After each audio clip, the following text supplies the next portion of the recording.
trust me, come with a real, he up in the front seat, get my meals, I'm gunning for the money in the bank, come with a dank, scrolling the tank, rolling with the gang. You sick and I on the sideline tripping, I go to the hole with the rock like Pippin. Yeah, I'm okay.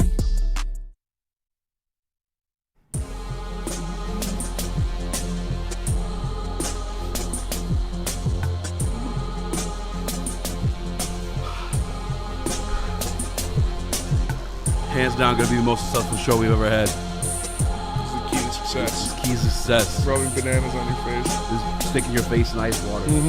This will be the most successful show we've ever had on this network.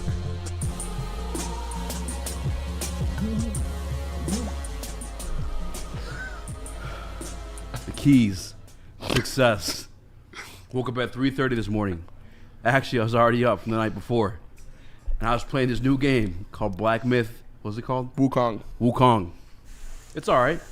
You should have got. I haven't played a game that hard in a very long time. Yeah, I knew you weren't gonna like it. You should have got Ghost of Tsushima. When I beat my 2 bosses today, and I was fucking like, let's go. It's the best feeling. It was a great feeling. I get it now. It's not really a Souls game, from what close. they say. Yeah, I did order Tsushima though too. I did order that. You're gonna one like that one a lot. The only reason why, cause like Tsushima seems sweeter, cause I think it's a story I'm not familiar with.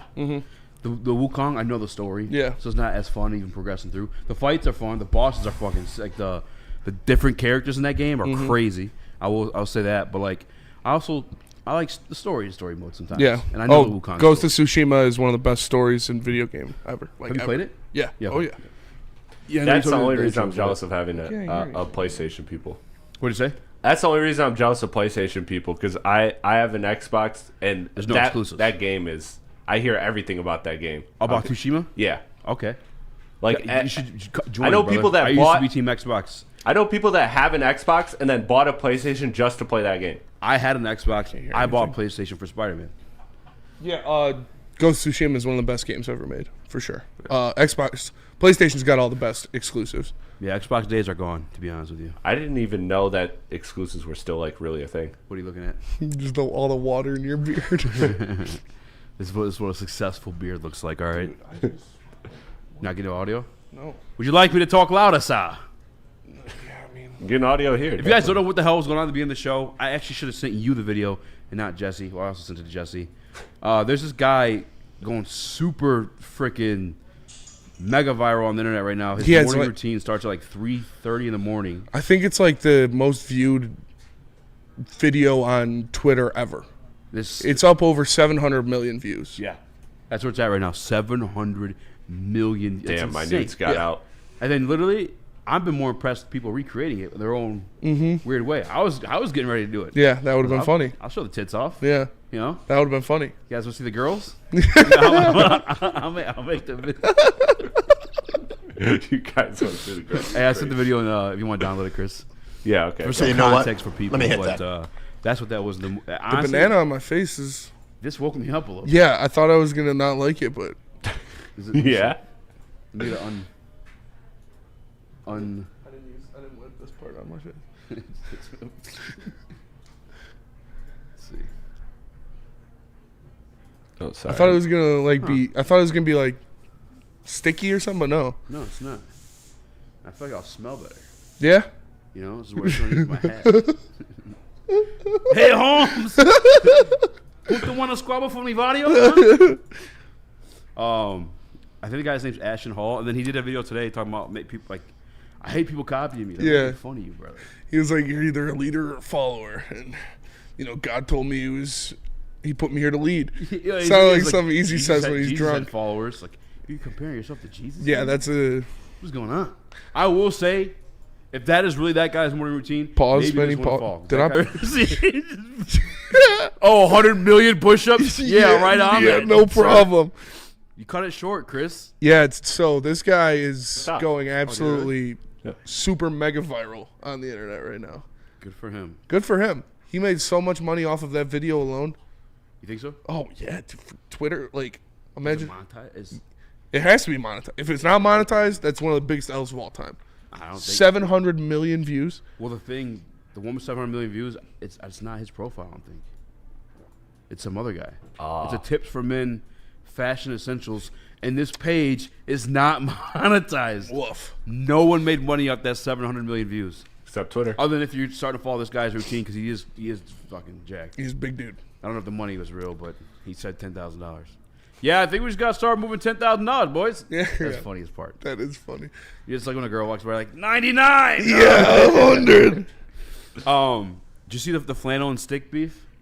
I missed it on the morning show. No. I was dealing with my car all morning. Did anybody, Nick, did you get to see it or what? I caught a little bit of. I didn't see it on the show. I caught it on BDE. Flannel and stick That's beef? where I caught it too.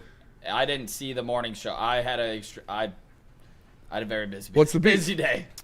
Couldn't be slacking. I'll say that. There are two people on this show, or on this network, at this network, that talk. They talk the most shit about other people. Yeah. At the network, and we're all family. It doesn't matter. We all talk shit. Yeah. But these people are they're just massive. They go hard. It is Neil Rule and Stick. For sure. Like the biggest shit talkers. Yep. However, when the shoe is on the other foot, because they're also, what's the word I'm looking for? Hypocrites. You know, flip flop. We got the videos. We seen the tapes. And Stick was getting called out this morning for, I believe, revisiting it happened with us on our show. Cade Cunningham? Yes. Remember we did the heavyweights at Dispo? Yeah. And he was talking about trading Cade Cunningham? Yep. Because he wanted to move forward with Jaden Ivey? Yeah. So he's facing the backlash for that because that's a bad take. Yes, me and him have gotten into it Stick about is that. a factory of them. Yeah, you guys got into it. Yeah. Still not letting it down. I think KG brought it up to a point. He made the best point. It was like, now you're watching, that's my favorite point, obviously, but now you're watching Cade win without Ivy, and you were just wrong on your take. So you're wrong because you saw a team of Ivy without Cade, and we're in the lottery. Now we're going to the playoffs. And Stick was like, yeah, Ivy played in the beginning of the season. But essentially, I guess that's the basis of it because Stick went on the attack. He attacked me on Twitter randomly too. Just random shot? Just on a Woodward Sports Twitter. Well, you did it first. But that's a playful thing. That's like you like Jared Goff. You know what? Put the picture that I sent you. You got the picture I sent you? Yeah. This is what Stick got mad about. I said this would be Stick if he had access to Jared Goff's toilet.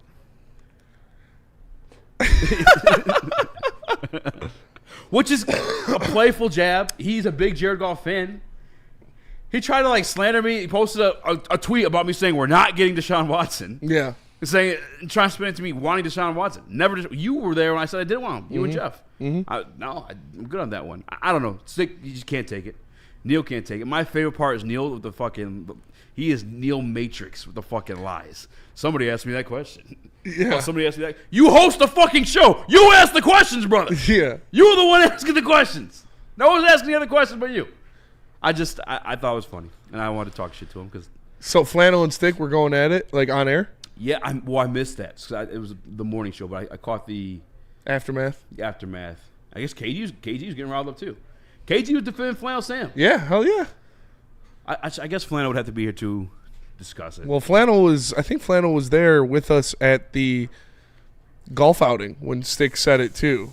Yeah. When he said he wanted to move. Yeah, because it was Flannel and Stick on BDE, and Stick also said that, that's when he said that they should trade Cade Cunningham if they're going to trade anybody. So Flannel does like to bring it up.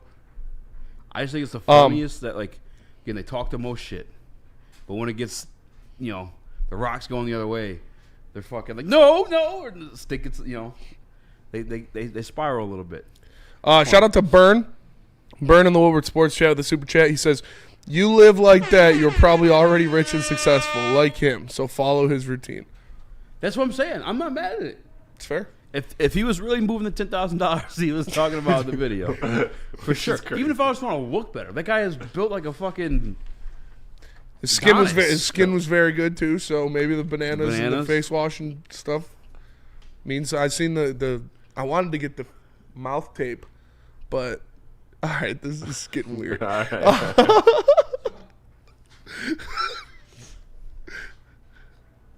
No, God, please, no! Ah! Jesus Christ. What the fuck? Demonetized instantly. Demonetized for sure. Sam did not almost quit. Oh, someone said Sam almost quit. Yeah, I guess it's that. No way. Bryson was on spring break though, so me and him were playing fucking Monkey Kong and Harry Potter all day, so I didn't go back and watch. But somebody find the clip. We had to have clipped it. Somebody clipped it. Today, we have a mock draft from our boy Connor Rogers. He's been on the show before. Shout out. He rides PFF and NBC. He does draft coverage for them. Maybe I'll reach out to him, get him on the show to talk about this mock draft. Also, Michigan State. Will they have to face each other to go on to the championship? Shout out to Michigan still dancing. So. Shout out to Michigan State still dancing. That was got a little Yeah, we're gonna get into that. little sweater. And then also, you cannot spell LeBron James without Ron. Ron Holland went off yesterday. Anson blowing a load for LeBron James Jr., scoring 17 points. He better be on this fucking microphone saying Ron Holland's going to be the best player of all time. Yep. Because he scored 26 yesterday, okay? All that and That more. is true. But That is true. That is very true. Before we go to break, though, Yes. this has been in the Rest in peace, George Foreman, by the way. Rest in peace to George Foreman. yes.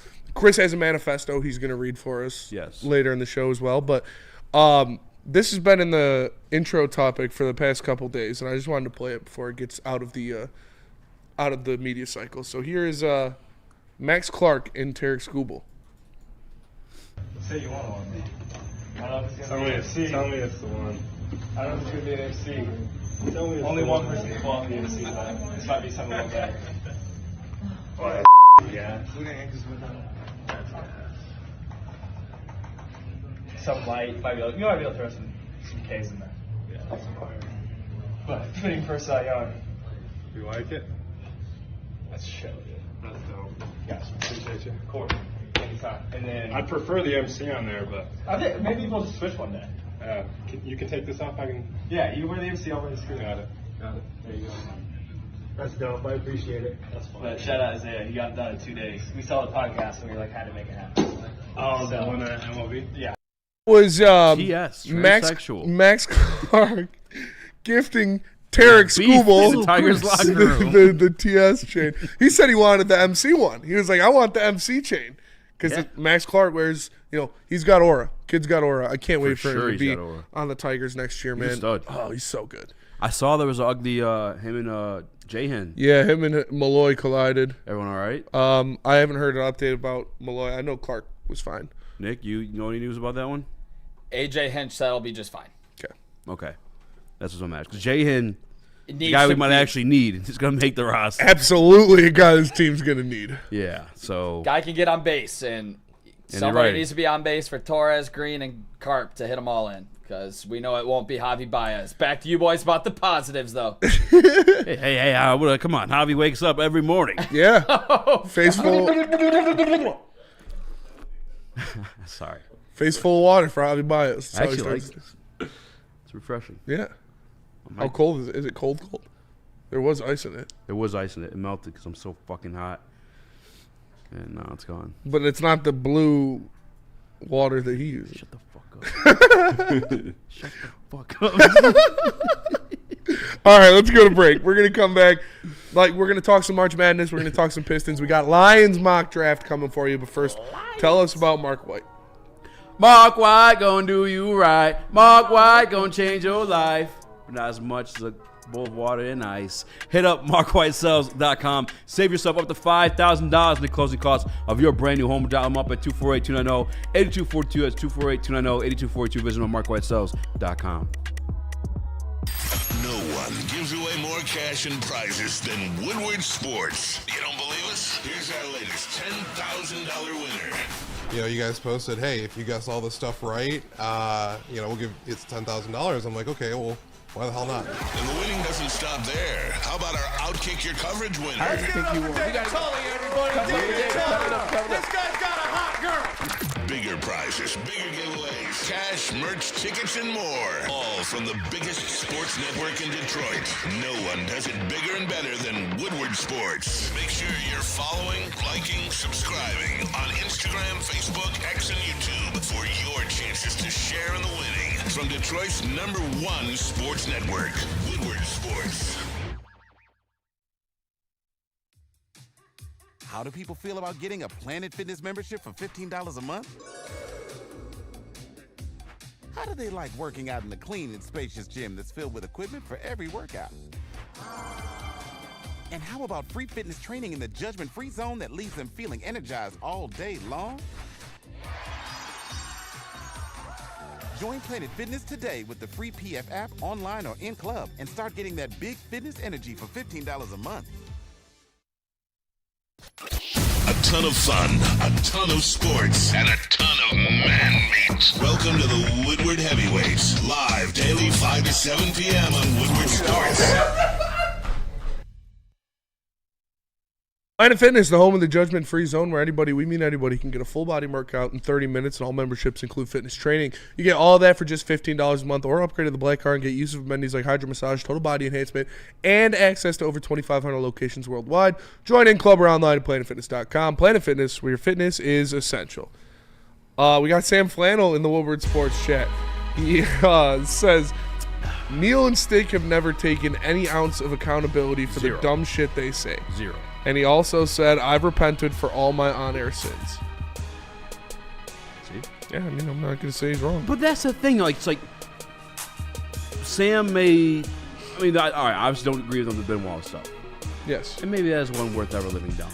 But also, like, just little minimal stuff. Like, that kid never gets to live it down. So I get why he's crashing out with these guys who, like, literally were calling for Malik Willis and are the fucking Jared Goff, try to be the Jared Goff flag holders, yeah, poster boys. And me and Flannel, I used to go to bat for Flannel a lot when he was on BDE. I used to love when you guys argued on BDE. And we would go back and forth on BDE a lot too. I will say a vast majority of the things that Sam Flannel says are rooted in statistics and provable facts. So like that's why, like the stuff he says, he has numbers that back it. So you can argue that you don't agree with it, but it's not like it's wrong. Some things that people say are just wrong, though, sometimes. Burn in the Woodward Sports chat. Let that shit burn. I was looking up Ben Johnson aging memes on Twitter, and he pulled a goal horn for the Blackhawks. Never blew the LCA horn. Osama Ben Johnson. Wow. Facts, dude. To be honest, dude was kind of a square. Never got invited to the LCA horn. Yeah, it's true. Let's be real about it. He's kind of forced to as a Chicago Bears head coach. He wasn't cool enough to do the horn here. Seems like people have done it. Has Dan Campbell done it yet? No, he hasn't. Dan Gilbert? No, Dan Campbell. Oh, Dan Campbell? No, he hasn't. No, he has not.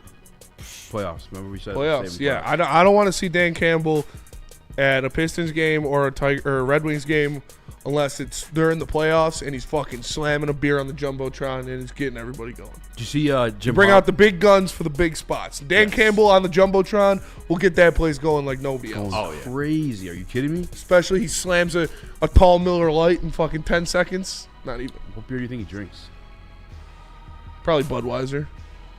Next time we talk to one of his old teammates, like Corey Schlesinger or whatever, we should ask him. We're going to ask. Yeah, what kind of beers does he drink? Dan Campbell I also feel like I could see Miller Lights or Coors. It's got to be. It's going to be an good American beer for sure. Did you hear the story Chris Long said about Dan Campbell? I think I have told you before. In the off season, before he'd go to be like a dad and like with his family and stuff like that, he'd buy the top suite at some like old school hotel in Las Vegas, and he would just rage. Yeah. He'd rage for a week. Yeah. Shout out to Dan Campbell. Shout out to Dan Campbell, dude. Did you see Jim Harbaugh did a speech for the Anaheim Ducks? Yeah. And they lost like 6-3. Yeah. The entire locker room. He's such a weird guy. If you were the coach of the Pistons right now, and you could have anybody you want come in and give a speech like that, yeah, who would it be? Living or dead? Anybody you want? Sidney Thomas. So.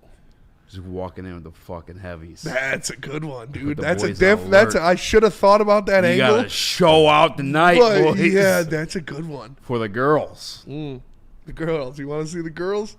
Sweeney's up there, too. But, damn, that's a good one. Who would it be for you? I don't know. I was thinking, like, Kobe, but...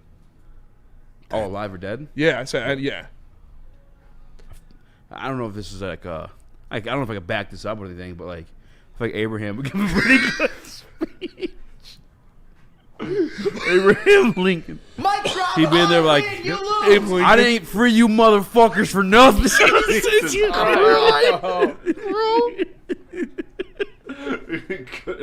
Now go out there and win that fucking game. Oh, that's nuts.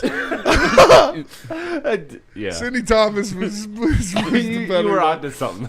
And Frank for me says the dull spoon. William Turnbull. William Turner says Lambeer. Shane D says MLK. MLK, that'd be a good one. Yeah.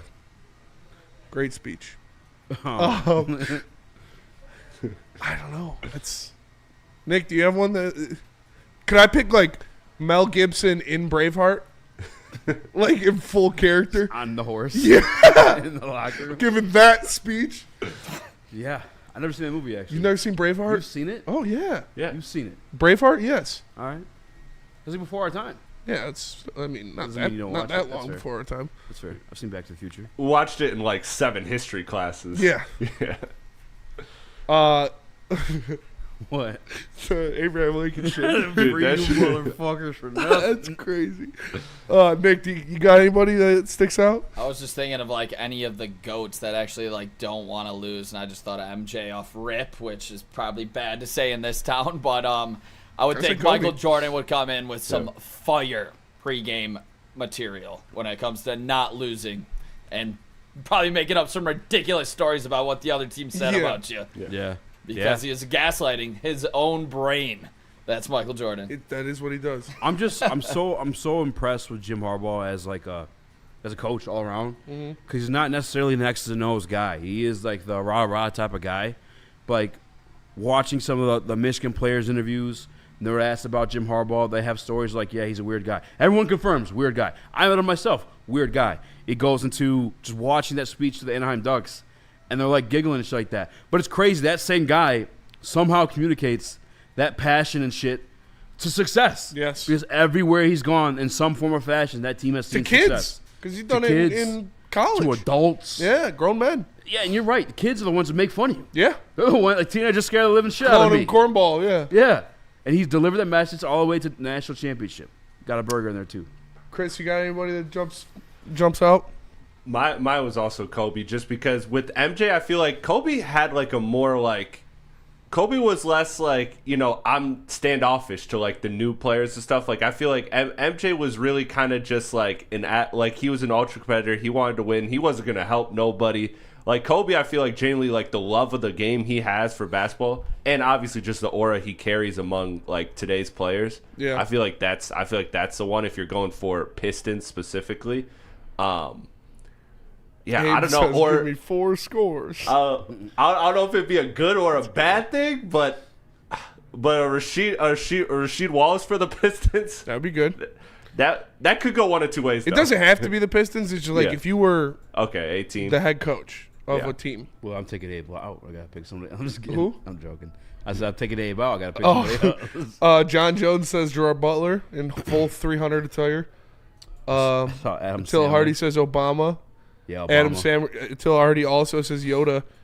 That would be a confusing one. Following up Obama. Art Vandelay, Al Pacino. Any Given Sunday, yeah. That'd be fucking. I've never seen Any Given Sunday, but I haven't either. Pacino speaks fucking passionately, man. That's Shane D. No, I wouldn't do that one. What? No, Can I read it or no? No. Denzel from Remember the Titans. That'd be a good one. Mm-hmm. That'd be a good one. I mean, to be honest, like they probably should get actors, because actors can like tap into that. Where like coaches and other like normal people, it'd have to be like passionate from the heart, where an actor can like fake it. Yeah. Oh yeah. And it come out. Really Samuel L. Jackson, like I think I think you picked a good one. You're Sidney Thomas. Ana de Armas. If I was at a hockey guys, I'd go Ana de Armas for sure. No, they don't like tits. No, I feel like she's more of a hockey girl. Gay. No, it's just they're all. Majority of them are foreign guys. No wonder why they lose their teeth. Yeah. Fucking nasty. We got a lot of Swedes. We got a German. We got bring in a nice foreign girl. They love a giant. Her accent. They do love me. Healthy I mean, blonde. you can't really beat Sidney Thomas. You can't. You can beat it to Sidney Thomas, but I mean, maybe you want to throw Sweeney out there.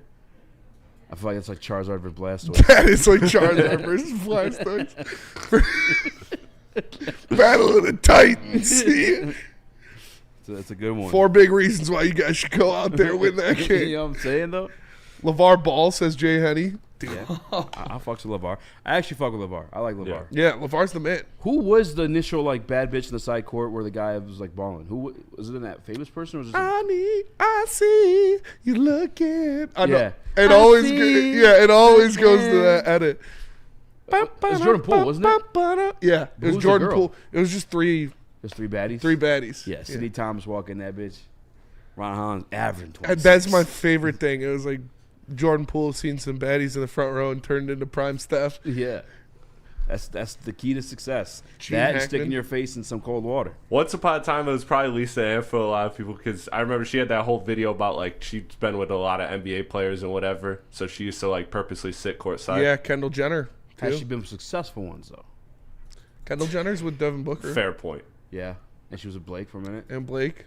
Also, somebody said that somebody in the chat Yeah, was she's like, got a roster. "Why would you trade for Booker if Ivy doesn't fit? They're completely different players." Way That different players. is a wild statement to make, sir. But let's go to break. We're going to come back. Let's talk about the Pistons. Let's talk about the Pistons, but tell us about merch first. Let me tell you about merch. Head on over to woodwardsports.com. Click that shop tab today. Get some brand new Speaking of merch. my They shirt got is soaked.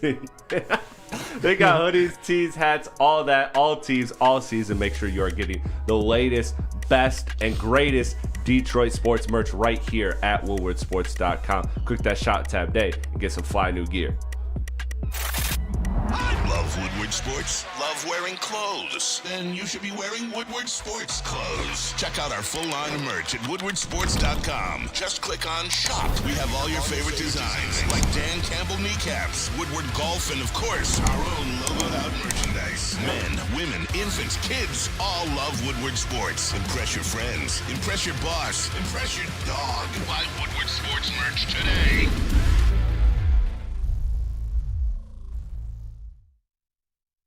Feldman Chevrolet, Michigan's #1 Chevy dealer, is kicking off the game with the best prices on all cars, trucks, and SUVs, like this 2024 Silverado for just $296 a month, or this 2025 Equinox for as low as $371 a month.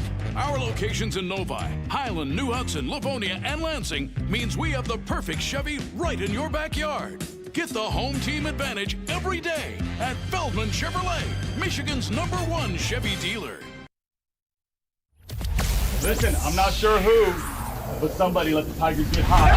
The Detroit Tigers are locked and loaded for another great summer in Detroit. And it all starts downtown at the biggest home opener party in the city. Join Woodward Sports at Grand Slam Festival as we take over the Detroit Opera House parking lot. A big-ass tent for a big-ass Detroit party. Get your tickets now at GrandSlamFestival.com or follow Woodward Sports on X and IG for your chance to get in for free. Party across from Comerica Park and hear the roar as the Tigers take the field for the first time in 2025. DJs, food trucks, bartenders, live broadcasts, and more. See you for the Tigers' first home game of the season, April 4th at the Grand Slam Festival with Detroit's biggest party animals, Woodward Sports.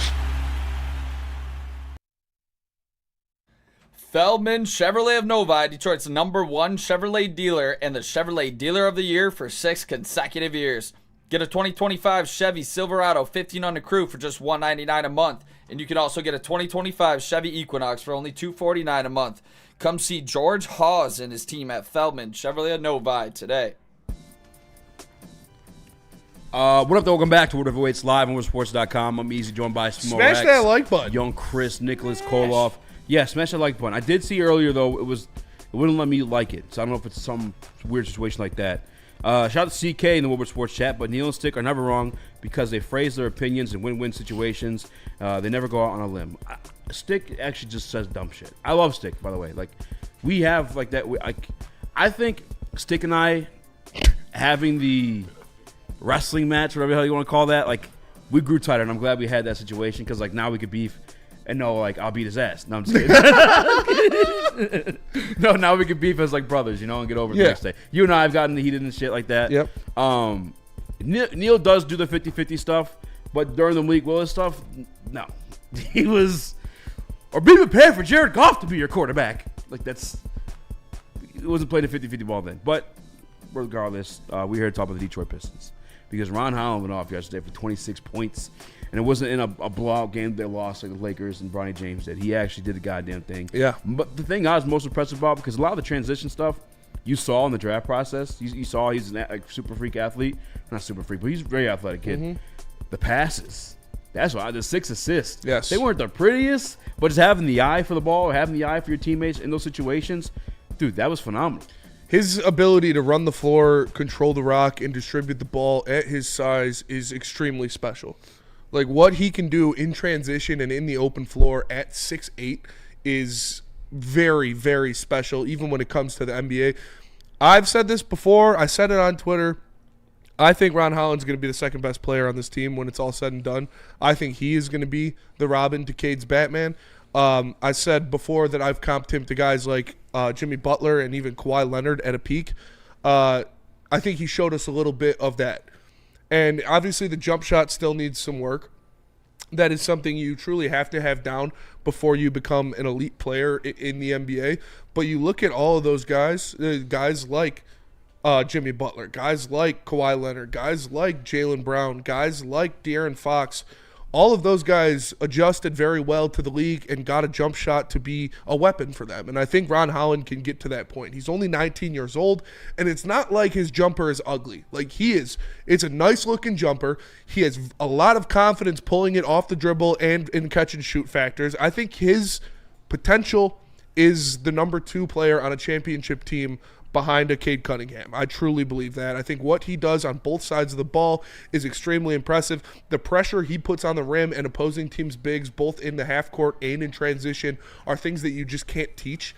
He is an insane athlete, and he is everything that Detroit loves in their stars. He is everything that Detroit loves in their basketball players. He is gritty, he has hustle, he plays tenacious defense, and he is one of the freakest freak athletes in freakish freak athlete land in the NBA. So I just love the potential in what he's going to grow into, what he's going to be as a player. He can truly guard 1 through 4. He can even throw him on a 5, and he'll probably hold his own. I love the kid, man. I think he has just an open sea of potential, and I think JB Bickerstaff is starting to harness it slowly as he's getting more time. And you look at this, 30 minutes before game time, your leader, your superstar, your first-team All-NBA guy, Cade Cunningham, can't go. So you need people to step up. Ron Holland was that guy stepping up. Marcus Sasser also did some great things. Jalen Duren had an insane game. But I thought Ron Holland really took control of that game on both ends of the floor. And like I said, him in the open court with the ball in his hands is must-see TV. I love Ron Holland, and I truly think he could be something special in this league. The future of this team, I think the strengths of this team right now are probably the defense. Can I say three-point shooting? That feels crazy to say. No, you can. How about the Detroit Pistons? Yeah. Three-point shooting, and it's the transition stuff, too. When you have a guy like Cade Cunningham, and in the future, 2 wings like a Sar and Ron Holland in transition, like and Jalen Duren, buckets every single time. Chris? Yeah, I think JB Bickerstaff nailed it when he talked about it in the post-game presser about how this guy just, no matter the situation, makes winning plays. He contributes to winning. When he has just 5-minute games or 8-10-minute games, he's still making impactful plays. I'm not ready to go as far as you are, Spencer, with him just because the shooting does alarm me. I know that the shot looks good. I'm not disagreeing with anything you're saying, but the percentages are so damn low, especially from 3, that it does scare me, especially when you look at he has also off free throw shooting nights, so he just might not be one of those players that can consistently shoot well. But, I mean, again, that's what Fred Vincent's here for, so we'll see. We'll give it time. Can't write that off, 60 games into his career. But yeah, he's awesome, man. He's just so natural. He's smooth. He kind of reminds me of, like, I was watching, I don't know how I stumbled across, like, tape of this, but I was just on YouTube rabbit hole. Like, a bit of Ron Artest, too, early on. Like, Ron Artest early on was not the most skilled player, but he had a good fluidity to his game a little bit, and then he also just obviously was a tenacious monster. And that's the thing you love about Ron Holland is that there's an undying confidence. There is an absolute belief in himself and what he is doing every time he's doing something. There's no challenge that he runs from. And historically, those are the type of players you bet on. I don't know if he can ever figure out that shot, but I bet on him being a damn good NBA player regardless of that, just because of the fact that he has that extra will that, that separates him from these other athletes that are in the league. I think he truly has that. When you talk about it factor, intangible, I believe he has that. Nick? I'm going to lean towards the positive side when it comes to his shooting. And you guys know me more than anybody in this room. That's one thing that scared the shit out of me about Asar Thompson was the shooting. This doesn't look like that shot. It doesn't. No. It looks good. Does look good. And the percentages, there's not a high mark there, but it is a 76% free throw percentage. You can work with that when it comes to the three. That it He's will at what, come out and 20% translate. from three? 22% right now. 2 attempts a game probably? Not even. It's not even. And I think the biggest thing to me, Malik, I just put a picture in the Slack, Chris. It was of Ron Holland squared up, at the beginning of the season. Oh, yeah. With Boy came a long way. Laughing emoji. First teenager ever to have 25, 5, and 5 with no turnovers. Mm-hmm. That's what stands out to me, is how far this kid's come already in those 60 games. You think about at the start of the year, his athleticism, he was getting a little bit out of control at times. He didn't know how to hone it. And now you're seeing in the role that he's in, he is picking his spots extremely well for being a teenager, where I think he will put it all together. It's just, when is he going to get the opportunity to? If he was on the Wizards, he would be, I would say, one of the best rookies in the league, probably the best rookie. Yeah. And I don't think it would be too close. I know the guy in San Antonio is having a great year, and research says doing well, but I just think his athleticism and knowing the times to attack now has really stood out to me, where he's, become a lot more efficient as well. And there's the tweet from Malik Beasley. Yeah, that's when he squared up with Jordan Clarkson. Jordan Clarkson. Yeah. I kept wanting to say Collison. All-time photo. Yep. Now I do think there's some context, much to like the Bronny James situation too. Like Ron Holland did play the most minutes yesterday. It was the Pelicans without Zion. Like there's context to it, but the fact that he can do it, and it's better than a Bronny James. Yes. And it's also the second time. The second time he scored 26, if I'm not mistaken. He did against Boston as well. Yeah, tied his career high. And that was in garbage time. But again, for me, it was the passing and the finishing and all this too. And to the point of the shooting, I think it's a good topic to discuss or question, because it's definitely up there with Asar's, and obviously Asar probably not going to pan out as a three-point shooter, but I'm with Spinney. I've been this way. I like the form better, and I will say this: Ron Holland come to the league a lot younger than Asar Thompson was. Yep. Ron Holland, 19 years old? Yep. As a teenager. Yes. With his stats, by the way. So Asar coming in at 20? He's 22 right now. Okay. A lot younger. Yeah. You know what I'm saying? So I think there's a lot more of a ceiling to grow into with Ron Holland. I think so too, and this isn't like a shit on Asar segment. Like I love Asar Thompson, but he's my second favorite Piston. I just think what Ron Holland's going to be like. He is already an upper echelon defender in the NBA, and I think next year he's going to be an elite wing defender. I think I've said it before that I think the Detroit Lions will have the best trio of wing defenders in the NBA. Pistons. Pistons, yeah. The Pistons will have the best trio of wing defenders in the NBA, and Ron Holland is going to be a big part of that. His potential is just limitless. It truly is. For his age, what he has already shown that he can be in this league, I just want to see Ron get more and more minutes, especially I'm kind of good on Fontecchio getting minutes over Ron Holland ever again. You guys tried to tell me he was back. Yeah. You guys tried to tell me he was back on Friday. I hear what you said. Oh, I was reading a comment though. Let's go to break though. We'll come back. Chris has a manifesto he wants to read about the Detroit Pistons. But first, let me tell you about Lady Jane's.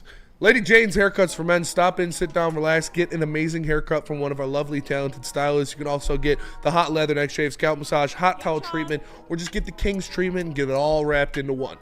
Lady Jane's Haircuts for Men, open 7 days a week. Walk-ins are always welcome. Lady Jane's Haircuts for Men. It's wicked awesome. Detroit has the best sports fans in the world. That's why they deserve the best sports coverage in the world. We are the Woodward Sports Network.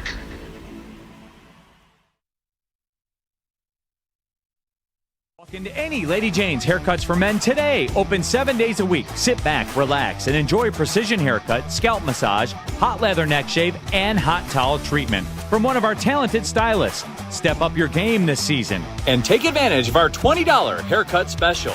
Scan the QR code and get your coupon today. Lady Jane's Haircuts for Men, the ultimate haircut experience. Open 7 days a week. Walk-ins always welcome. Lady Jane's Haircuts for Men. It's wicked awesome. Big Injuries? Big news. Twice a week, Dr. Jeff Pierce from Michigan Sports and Spine joins Woodward Sports Network for the Injury Insider Report. Big D Energy Tuesdays at noon, and Ermanni and Edwards with Maz Thursdays at 3:30. Get expert analysis and in-depth breakdowns on the latest sports injuries from the man trusted by top athletes in the community, like D-Mac. Whether it's the Lions, Pistons, Tigers, or Red Wings, Dr. Pierce talks us through it all. Don't miss the Injury Insider Report with Dr. Jeff Pierce, your go-to source for understanding the impact of injuries on the games and players we love. Only on Woodward Sports Network. Scan the QR code on the screen or go to MichiganSportsandSpine.com to see if Dr. Jeff Pierce can help you. We don't like to brag that we are the toughest sports network in Detroit, but we do have a guy named Darren McCarty on our side. Woodward Sports.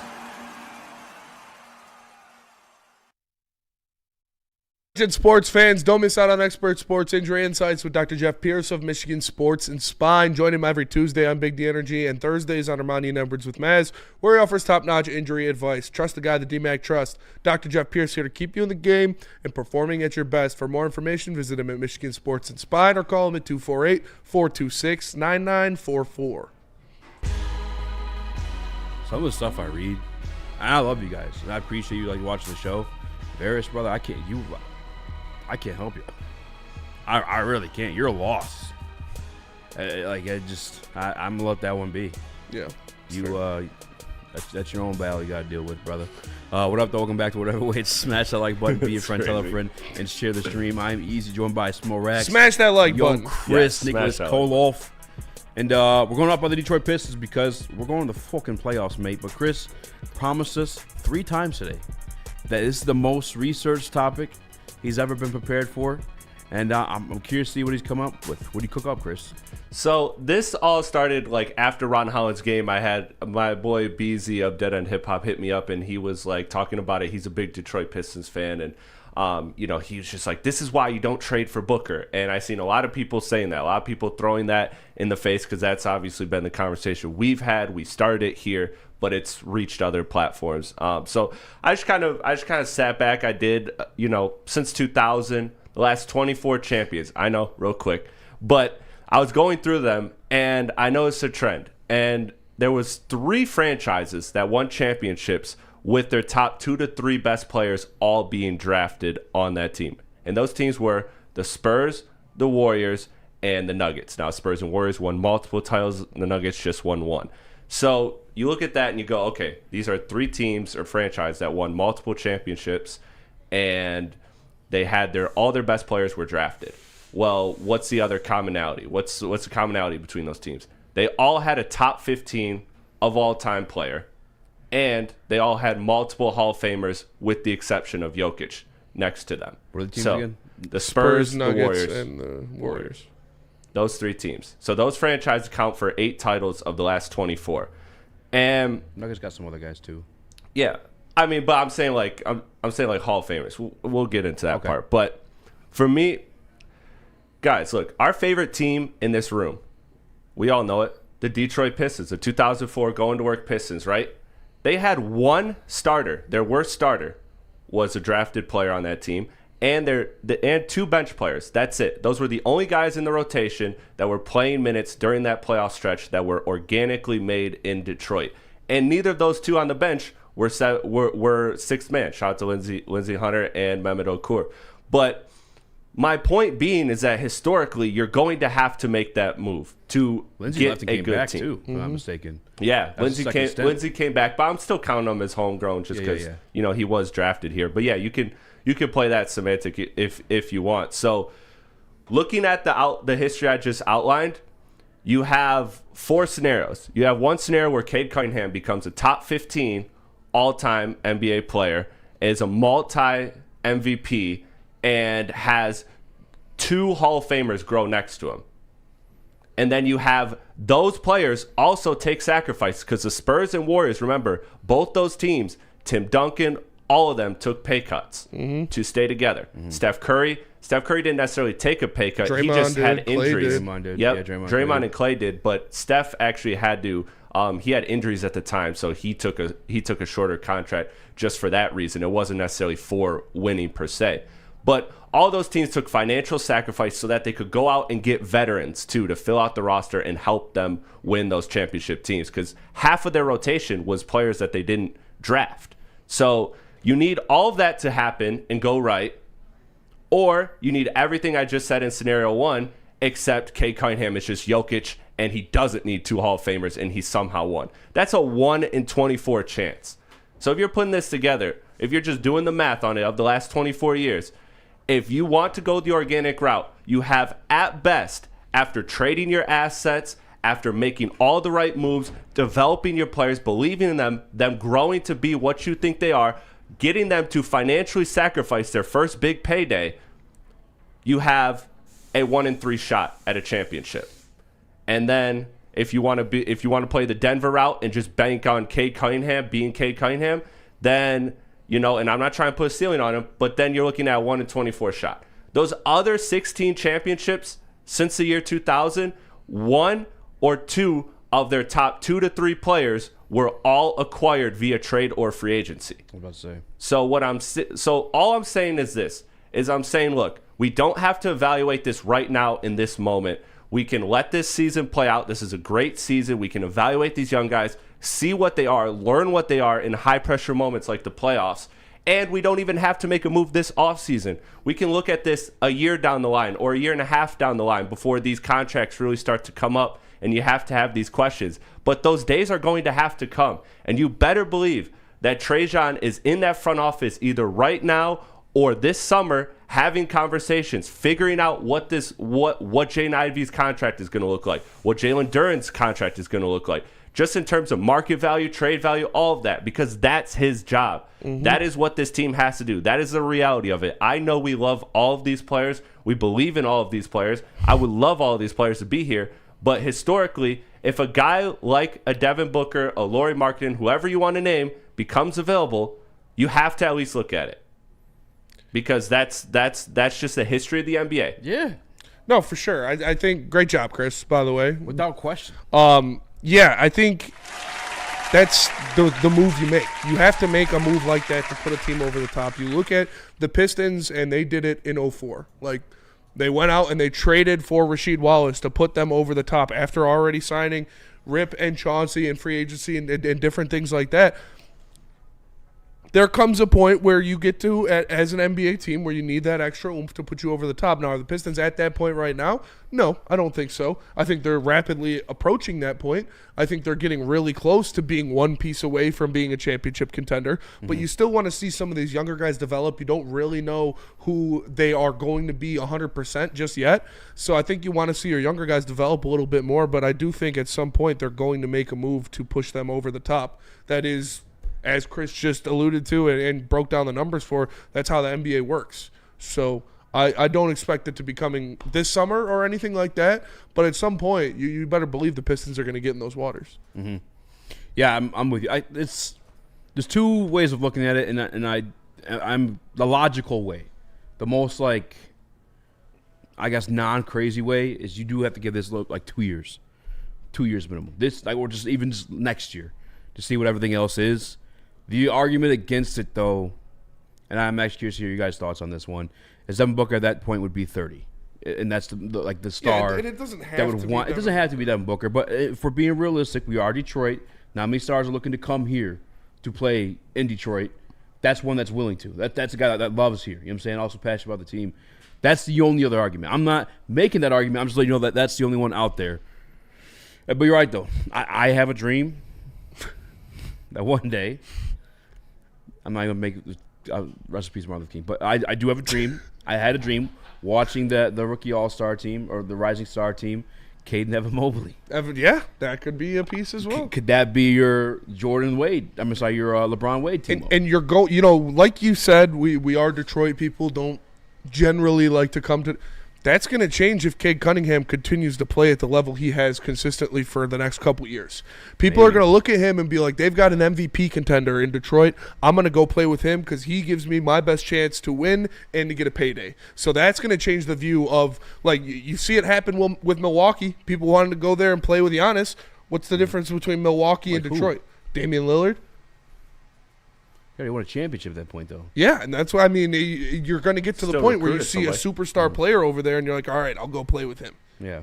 You know, it's – I don't know who it is. I don't know if it's going to be Devin Booker. Obviously, that's the hot topic because he's from Michigan and he's in a dying he's a Pistons fan. Situation right now in Phoenix. He cried when he didn't get drafted here. He did, and that. Yeah. He also happens to be an All-NBA. Who did we take over there? Was it Luke type of Kennard player. or Stanley Johnson? It was Luke Kennard. No, Stanley. That was Stanley. Luke Kennard was over Okay. Donovan Mitchell. Yeah, you're right. You're right. I was at the Pistons game, and I say this story all the time, but I still, to this day, don't know who it was. And I wish I knew.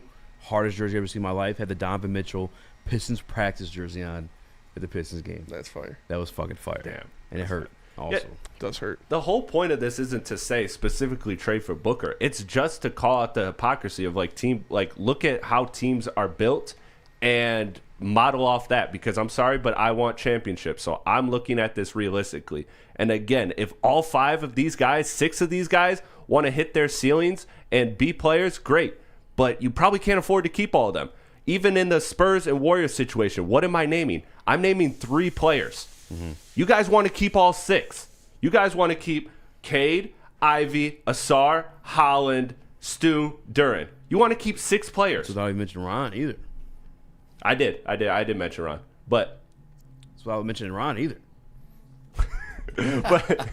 but no, I'm saying you guys, this isn't possible. It's genuinely not possible to keep all 6 of these guys if they're going to hit, unless they're just going to sacrifice substantial finances to do it, which, again, they could do, and I'd give them all the credit in the world, but I'm not going to tell them to get your bag, especially your first contract, off your rookie contract. That's when you get the bag. Mm-hmm. And real quick, too, from Zubo Wilson, all I know is Ivy staying a Piston after seeing Cade develop the way he has.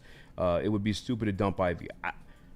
I don't believe Cade developed as much as everybody likes to say, more than he got a competent team put around him. Yes. For fucking years. I've been screaming to put defense and shooting around him. That was the whole beef with drafting Jaden Ivey to begin with. I didn't think he was consistent enough of a shooter, as a catch and shoot shooter. Yeah. Or a guy that even just playing off ball. That's the entire beef. I want somebody who could shoot the ball around Cade Cunningham. And he's got that right now, and guess what? We're in the fucking playoffs. I don't think it's much of a development than him fucking finally getting pieces around him. And a coach. Pieces around him and a coach. Yeah. You look at pieces around him. You look at Cade Cunningham's stats his rookie year, and it's not like he is on such higher of a trajectory than he was his rookie year, because his rookie year, he was in conversations with rookies like Luka Doncic, LeBron James, Oscar Robinson, and Michael Jordan. So, I don't know if the trajectory of Cade has changed. It's just like you said, you put competent pieces around him and give him a head coach that actually knows what he's doing, and you're seeing the best out of this guy who has been performing at an extremely high level since he entered the league. I believe it was his rookie year. I could be incorrect on both what the stat is called and where he ranked in it, but I think he had the second most assists missed on just guys missing shots. Yep. In the league. Mm-hmm. That's potential assists. Yes, potential assists. That's what it was. I don't think Cade's much developed more than he actually got pieces around him that fit.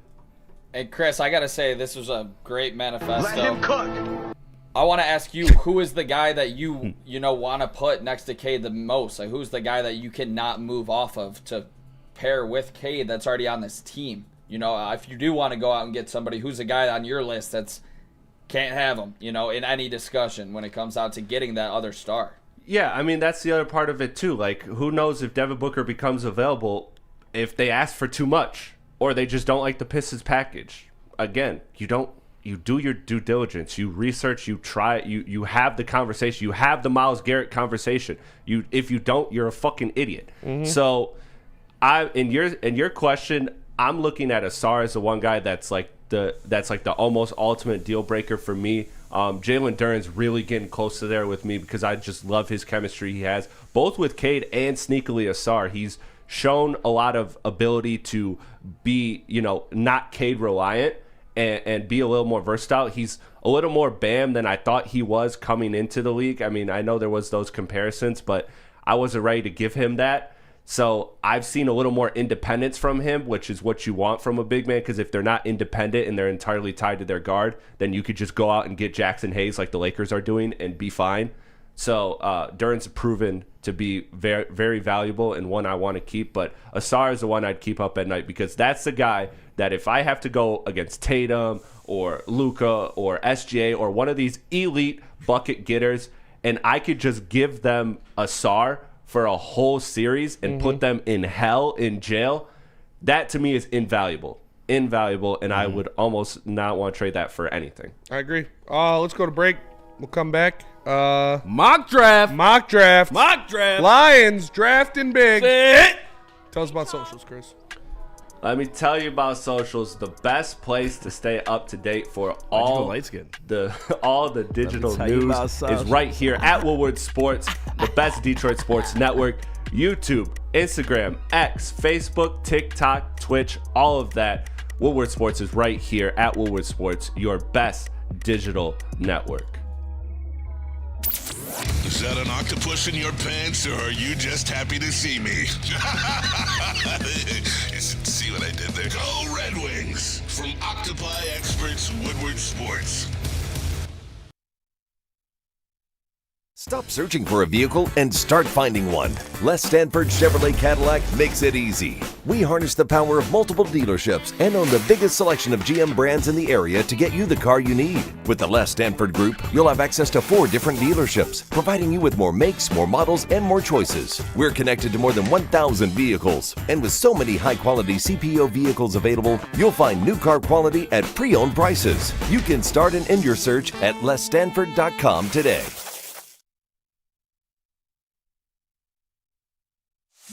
It's bear hunting season, and Dan Campbell is hungry for some kneecaps. If you can just get a hold of them and you start dragging their ass out to the deep, dark abyss, you can drown them. The Kings of the North are back for another year of the brand new Lions. Make sure you're locked in to Detroit's #1 sports network for all the news and info on your Detroit Lions. Woodward Sports, let's go. The bats are hot, and the weather is getting hotter. Summertime in the D with Detroit's big hitters, Woodward Sports. Caesar Sportsbook, the official sportsbook of Woodward Sports. Use code word Woodward 1000 to get your first bet up to $1,000 back. If it doesn't cash, in risk-free bonus bets. Caesar Sportsbook, the official sportsbook of Woodward Sports. What up, though? Welcome back to World Heavyweights Live on WoodwardSports.com. I'm Eazy, joined by Samoa Rax, Young Chris, Nicholas Koloff. Smash that like button, be a friend, tell a friend, hello, and share the stream. Previously, I'm ready to die. Gatorade's new slogan is it in you? Whoa, wait. Are you serious? I was very questionable when I saw it.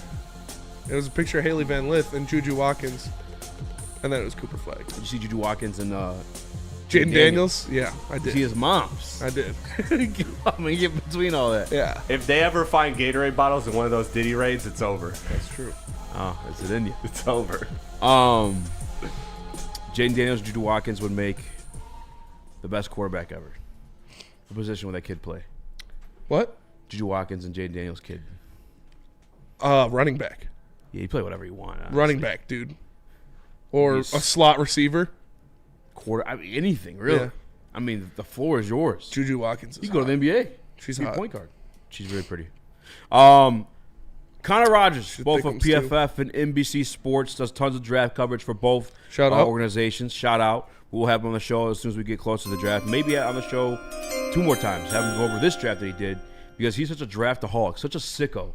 He did a 3-round mock for the entirety of the NFL. God damn. Yeah. It probably took like an hour and a half. Probably more than that. It takes me an hour to get through a first round. Yeah. I'm thinking all types of crazy scenarios. And shout out to Connor. I think he does great draft coverage, and I respect the work he does. So I wanted to go over this mock draft with you because he's also in the loop, obviously, a little bit more than we are here with the teams and what they're thinking. This will be the second time, Spitty, that Mikael Williams, edge rusher out of Georgia, has been mocked to the Detroit Lions at number 28. Third time. Well, no, I wasn't at 28. Sorry. I have some concerns. I moved up to if 25. Williams' raw ability will convert into an NFL pass production, but he gives the Lions front a high floor defender with desired size and length. Again, I respect this because this isn't a guy just coming in here and throwing any edge rusher name there. We've been over the conversation James a million Pierce. times. Yeah. And I would be open to James Pierce. I would love James Pierce. But we had the conversation a million times, like the character and size, those are things that matter to this organization. Yes, it does. It matters to this scheme they want to do. They like to crush and collapse the pocket. If it's not obvious once more again, well, I guess they'll let Zadarius Smith go. But that's just their ideal defensive end. That's the type of guy they're going to bring in here. Mikael Williams fits that. He also plays the run very well, and there's the upside of the edge production. The stuff I don't like is the get off, and obviously he's very raw, but I believe he might be the youngest guy in this year's draft class. He's like 20 years old. I wouldn't be mad at all. Mikael Williams actually at 28. If he fell to 28 and you grabbed him at 28, that might be a A-plus pick on potential. Absolutely. I think that would be a great pick. I had the Lions moving up to 25 to get him in my last mock. I agree with all the points he made. He, on paper, is exactly what Brad Holmes and Dan Campbell are looking for in that edge piece. Plays the run very well, has a big body, uses that big body very well, both getting to the passer and playing the run. But like you said, he's extremely raw and would need to kind of polish his pass rushing moves to get a serious pass rush in the NFL. But having a guy like Casey Rogers in there as your defensive line coach would definitely help with that. That's another versatile guy that you can move all around the defensive line. And being opposite of Aiden Hutchinson is going to give him a lot of one-on-one opportunities. And I think with his athleticism and his size, he'd be able to beat NFL tackles. Yeah, and I think at the minimum, you're getting the ability to collapse the pocket, which they value at the Detroit Lions level, and he plays the run as well. Nick, have you done any more on Mikael Williams since he's been mocked to us a few times now? I'm a big fan. I'd be all in with this pick, especially if it is at 28. You don't have to move up to go get him. That's music to my ears, but I would be willing, like Spencer, to go up and get this guy. I think you have to think about your future on the defensive line. So many defensive linemen have become available, and some mid ones have hit the market, and what kind of money they're getting when you see a Josh Sweat or you see the interior defensive lineman from Philly also getting just an absolute bag. You got to draft your own guys, unless you want to give up multiple first-round picks, which we are not willing to do. Yeah. And, yeah, I'm all in. I mean, 23 TFLs, 14 sacks in 3 seasons doesn't scream off the numbers, but when you think about his body, his play style, and his, the pedigree of being in the SEC, he's going up against elite talent, day in and day out. So I'm very comfortable with this pick if this was what Brad Holmes decided to do at 28 or moved up and gave up a little bit of capital to go up and get his guy. I'm not beefing with that one at all. Do you have anyone on that one, Chris? We'll move to the second round. Yeah, I guess where I'm at with it is just with Mikael Williams. I mean, I think we're all pretty happy with him. But at that point, are you just saying, are you just locked in on F it, go up and get like the best edge you possibly can get? Or are you okay with letting a guy that you really like Mikael Williams falling to you at 28, hopefully, and going to get it? Or are you just dead set on, you know what, F this, we know this is what we need, let's just go get the best version of it we possibly can? I mean, that's tough to say because it probably depends on the conversations they're having when they call and make that call to move up. But I think this kid's worthy of having a first round grade. He's only 20 years old. Last year, you could make the same argument about the limited production, but again, he's also only 20 years old, so limited bag in itself and skill set.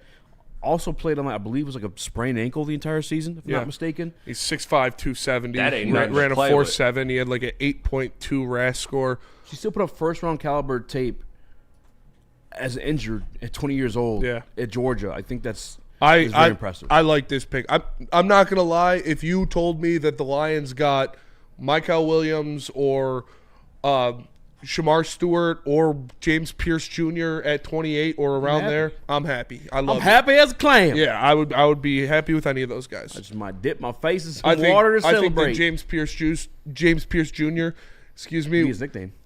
Juice. I think he'll be the best out of all of them, but again, I think he'd be the least likely for the Lions to draft. So you're Spencer, real quick. You're okay with having the option to get one of those three instead of moving up to for sure get him? Yeah. Okay. I am. Oh. I think if any of those guys are available, it's a good pick. All right. And I don't, like I said, I don't really like one that much more than the other to where I'm like, go get him. I just think that they're all very good caliber players, and they all show potential to be that guy. It's on Brad Holmes to decide who he likes the most out of them. And if he and I could see him doing that to move up to get the guy that he likes the most out of those three. But with these mock drafts, if it's any of those guys falling to him, I'm happy with it. Yeah, Brad Brad's always wanted to move up to go get who he wants. For sure. He gave up a third rounder to go and to grab somebody in the fourth. That's insane. But he liked the guy that much. His thing. He's always said he and Dan Campbell, if they're convicted, then they'll do it. If they have the conviction, they'll go out there and get their guy. K. Guz in the Woodward Sports Chat at the breaking news. He says Tigers placed Parker Meadows on the 60-day injured list. Fuck. Oof. That sucks. We kind of saw that coming, but fuck. Yeah, but we hoped. As soon as it came out, they was going to be on the opening day roster. It was kind of it's a nerve injury. Please, no, and that's also something weird. Yeah. I might have that going on for me right now. All right, back to Detroit Lions talk. In the second round, they stay put at pick number 60, and they take offensive lineman, left tackle out of West Virginia, Wyatt Millam. And the blurb on this one reads, Millam played tackle for 4 years at West Virginia, but he told me at the NFL Combine he's been trained to also play guard. If you look at his draft profile, this is for me here on out, he does have like 32-inch arms. Yeah. So obviously at tackle, you want a guy with longer arms. Listed as a weakness in his draft profile is the fact that they played a lot of play action at West Virginia, not like true pass sets. Welcome to Detroit, buddy. Yeah, you sound like a Detroit Lion to me. He's 6'6". He started all 4 years. He's a great run blocker. His short shell time, if you guys want to know, was projected to be around like 4.7. I love it. He was 2024 Big 12 Offensive Lineman of the Year. 0 sacks allowed, 0 QB hits, and only 6 pressures just last year, according to PFF. I told you guys I'd be down if we took Donovan Jackson in the first round. I think we need to address the interior offensive line at some point because I don't know how long Graham's going to be here. I don't know how long Frank's going to be here. We need to address this, and I've bitched about it even in free agency. I would love this pick, and it's a guy I haven't watched the film on. I'm excited to watch the film on, but give me a 6'6" guard that helps the run game. That's perfect for what the Detroit Lions got going on. Yeah, good in the run game, good at realizing and acknowledging stunts and different crosses and getting on those very fast. Like you said, he's a big guy. He can play tackle. He can play guard. He can play anywhere really on that offensive line. So just another piece of that versatility puzzle that Brad Holmes likes to achieve. I'd have to see who was on the board around that time. Yep, that's exactly what I'm thinking. Where are the interior defensive linemen chilling that go after him? Yeah, what were the next couple picks after him? I was trying to look for it. Pick 61 was that cornerback that I liked, Darian Porter out of Iowa State. 6'4", 4.3, 40 time. I mean, those don't fall off trees. 62 was Andrew Mukba, safety out of Texas. Mukba. Charles Grant, offensive lineman of William Mary, was following that at 63. Xavier Restrepo was the receiver at 64. Not that many guys I think most Lions fans are probably looking to grab in the second round, unless you want like a Jack Sawyer. But conversations I had, he sees him as a back half second, day 3 pick. Yeah. Actually, I don't hate it. Cool with that then. I'm right there. If I'm not moving up in the first, I'm moving up in the second. Like, I'm trying to grab as many high-end pieces for my defensive line to pair with Aiden Hutchinson because he is going to get the bag, and you are going to need some cheap pieces around him. Yeah. Just for shits and giggles, so I was wondering where Sawyer went. He went 81 in this mock draft to the Cincinnati Bengals. They do like their white edge rushers in Cincinnati. From Ohio, too. Yeah. They like a lot in the ass and what in the fast. Let's go to break. We'll come back. We'll do got third round the pick. third round pick from Connor Rogers mock draft for the Detroit Lions, and we'll give it our grades. But first, let me tell you about Buddy's, because Buddy's Pizza created the original Detroit-style pizza and has been serving it since 1946. Maz was just a 20-year-old man back then. With 22 locations in Michigan, there is always a Buddy's Pizza near you. Buddy's is a cornerstone of the city of Detroit, being here for 79 years and is a dedicated community partner with notable partnerships with organizations like the Michigan Humane Society, Salvation Army, the Detroit Zoo, and more. Save 10% off your entire order using promo code 10MEAL. That's promo code, the numbers 10, MEAL. Go find a location near you at buddyspizza.com. The boys of summer are ready to get back to the playoffs, and there's no better place to get your Tigers coverage than Woodward Sports. Join us all season long as we follow as our hometown Tigers claw and fight. This ball is gone. Boys are back in town. Feel the roar with Woodward Sports. How do people feel about getting a Planet Fitness membership for $15 a month? How do they like working out in the clean and spacious gym that's filled with equipment for every workout? And how about free fitness training in the judgment-free zone that leaves them feeling energized all day long? Join Planet Fitness today with the free PF app, online or in club, and start getting that big fitness energy for $15 a month. Woodward Sports is at it again, giving away more cash and prizes than anyone in Detroit. Get into our March Bracket Challenge, powered by Jug and Nathan Neurosurgery. If you have the biggest basketball brain and get first place, you win $1,000 cold, hard cash. But it doesn't stop there. Second place gets a weekend at Grand Traverse Resort in Traverse City, including brunch at Erie and golf. Third place, 2 club seats to see the Pistons versus Bucks with food and drinks courtesy of RHB Laboratories in Troy. You can pre-register now at woodwardsportsbracket.com. That's woodwardsportsbracket.com. Then, after Selection Sunday, fill out your bracket for your chance at $1,000 in cash, money, and more. Pick by mascot, choose by team colors, have your dog picked. No matter how you do it, go to woodwardsportsbracket.com right now and register. All powered by the best in the game, Chuck and Nathan Neurosurgery and Woodward Sports. I just saw one of the craziest pictures of my life, and I felt like I was off that premium, unmatched variety, top shelf quality, price for the people, provided by Jars. ShopJars.com to find one location near you. At Jars_Life is where you follow them on social media for all the best deals coming to those locations near you. 27 locations in the great state of Michigan, including ones coming to Grand Rapids, Milan, and Madison Heights. Visit ShopJars.com to find one near you. The top shelf quality, price for the people. Shout out to Brad Holmes Bulge on Twitter because he posted this one. He said, Brad Holmes' morning routine now that we are a month away from the draft. And he put, Photoshop Brad Holmes' face on. Oh, did he put Brad Holmes' face on? Yeah. Yeah. It's Nice. it's really funny. Shout out to the Bulge Army. Holy shit. That transition was almost seamless. Yeah, it's a really good Photoshop. That's a really good Photoshop. Yeah. I saw someone say, Super Bowl Wilson says it right here. He says, I seriously think this draft could be as good as the 2023 draft. Maybe. That's a little aggressive because they had 2 first-round picks. But I thought about it, and I do love the fact that, this draft is so deep in defensive linemen and edge prospects, and Brad Holmes knows that that's the area that he needs to fix on his team more than anything else, that I have so much faith in him with this draft and how deep it is at the defensive line spot to come out of here with at least 2 guys that are going to be real deal contributors for this team on the defensive line next year. Joseph Heck on the Woodward Sports chat. Anyone saying no to D Book is not a ball knower. He's a perfect 3-and-D off-ball player for Cade. Only reason the Mavs didn't get him is because he costed too much given where they were at. But diving back into the mock draft conversation, shout out to my guy Connor Rogers for NBC Sports. Does draft coverage for them, also for PFF.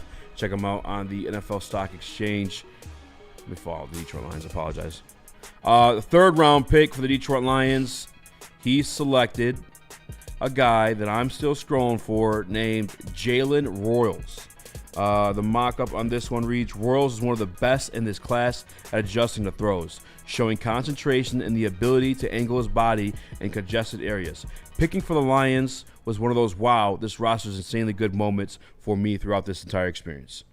And that's true, because you talk about the draft for the Detroit Lions, you talk about free agency for the Detroit Lions. We signed a ton of people this offseason. I said it last week, probably half of them, and I'm being dead ass, might not even make the initial 53. Mm-hmm.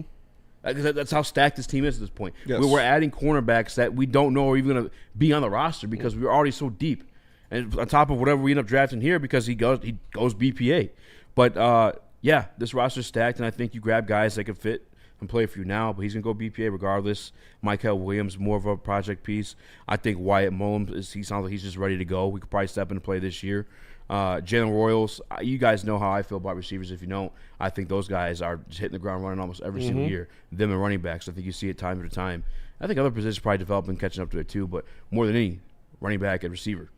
Yeah, and Jalen Royals I like. I don't know now if the re-signing of Tim Patrick was before or after Connor Rogers did this mock. I mean, it's just a 1-year deal. Yeah, that's fair. That's fair. And Jalen Royals would be like he's an X receiver. That's what he's an outside guy. He's 6 foot, probably like 210. I think he ran a 4.4 40.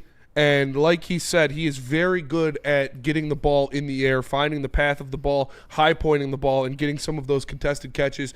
Hands catcher, goes up and plucks things down. So, again, I wouldn't be. Would I love the pick? No. Yeah. No, I'm not going to sit here and say I would love if they got a receiver in their first 3 picks, but I can understand why he would, because the kid's got very good upside of being a one-on-one outside threat guy, and you need that with Tim Patrick being only on a 1-year deal. But in just 7 games last year, he had 6 touchdowns, 834 yards. He averaged 15 yards per catch. Yeah.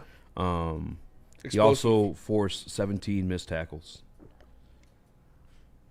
Pretty solid. Again, I haven't watched tape on this guy. I can't wait to dive into it, but he seems like a fit for us in terms of like the way we operate as an offense. Mm-hmm. Just from some of the stuff I'm reading, he's a 3-sport athlete: football, basketball, and track. He was under-recruited due to the modest production and academic hurdles. He went to military college. That's a Dan Campbell guy. Yeah. Wow, that's crazy. Before the transfer, obviously. Nick, where you at with this 3rd-round pick? I mean, you're the one that said it, I think, more than anybody on this network when it comes to, I don't know, one day if J-Mo's going to get that big extension here in Detroit, because you can't pay everybody easy. So I think I think you'll see where Brad is at, if he's putting in a high resource like a 3rd-round pick. I mean, we've seen him take development guys that he believes will be a starter one day. So if he does that again with this draft pick, I think it might be the writing on the wall, for maybe a Jameson Williams one day down the road where you could see him, get, I would say, probably moved at one point, or franchise tag and moved. I don't know how they would do it, but you're not going to let a guy like that walk for free. That's what I was going to say as well, that he likes, the 3rd-round pick. He's shown that he likes to get a guy that he thinks he can develop into a very good player, kind of a dice roll. And so maybe you see something there, but I also think that this draft is pretty deep for wide receivers. There's a lot of good wide receivers late in the back half of this draft.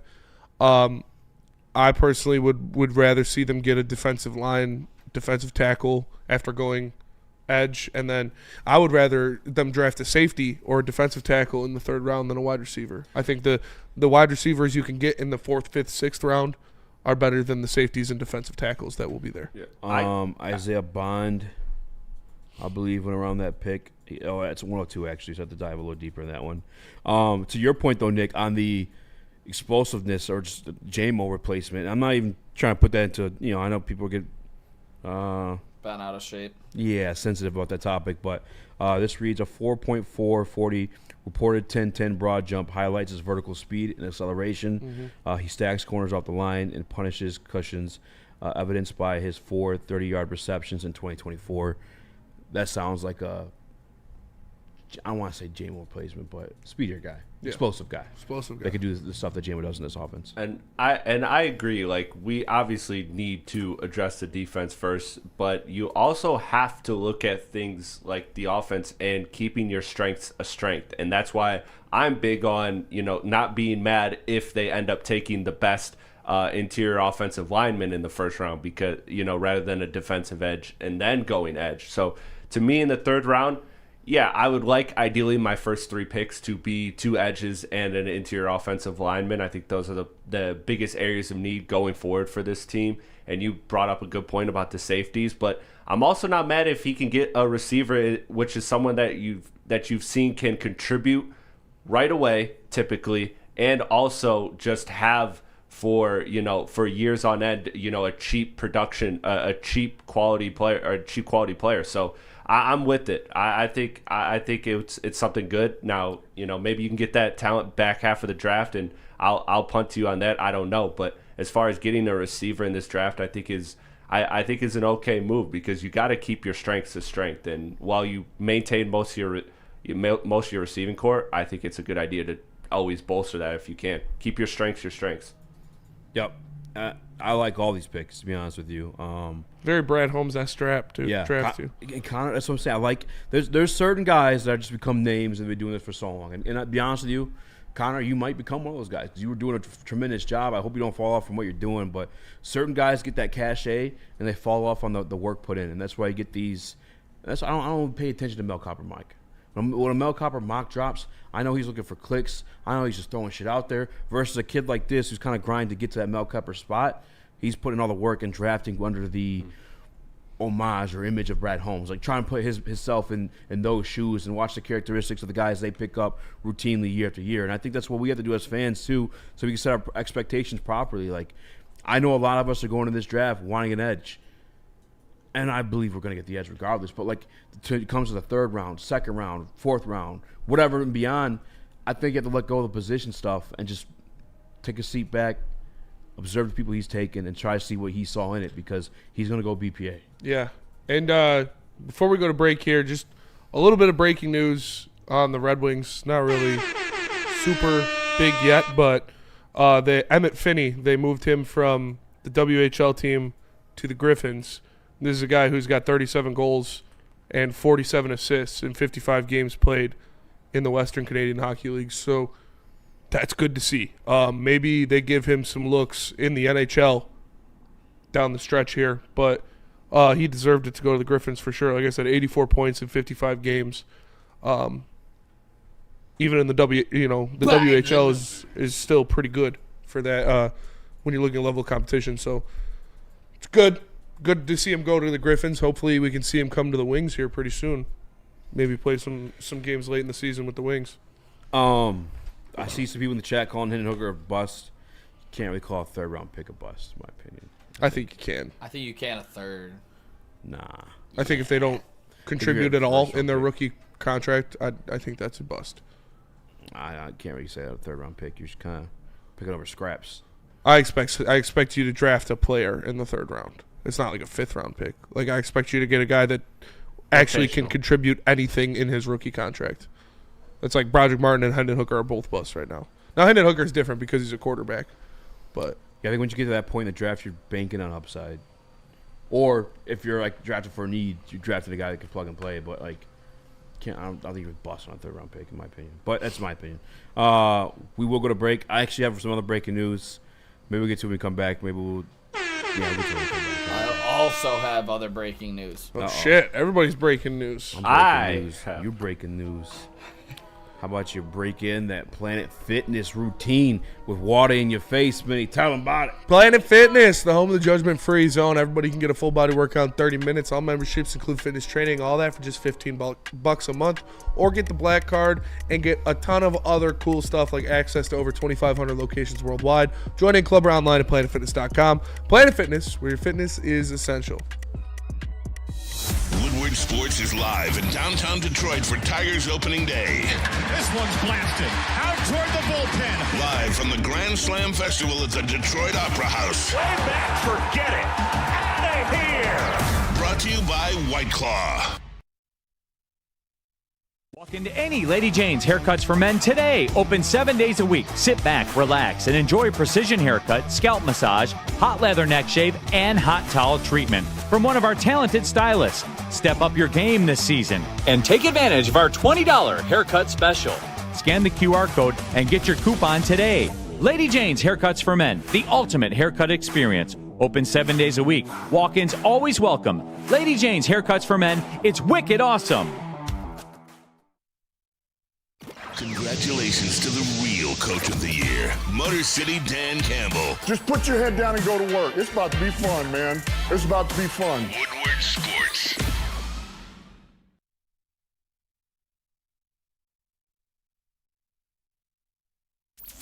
Is that an octopus in your pants, or are you just happy to see me?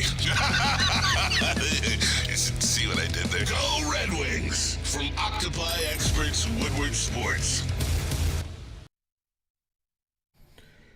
Detroit, get ready. Tigers opening day is here on April 4th. Join Woodward Sports for the biggest day and best party in the D, the Grand Slam Festival.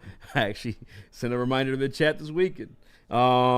Outdoor tent party at the Detroit Opera House. Broadcasting is brought to you by Jars Cannabis, Mad Packs, not Bud Packs, and White Claw, where drinks will be flowing, smoke clouds will rise, and the party won't stop. WSN broadcasts will go all day. Don't miss out. Get your tickets today at GrandSlamDetroit.com. Woodward Sports opening day, brought to you again by Jars Cannabis, Mad Packs, and White Claw. And while we're on the topic, 2 of you comment right now, Grand Slam Festival, and we'll give you tickets to this event.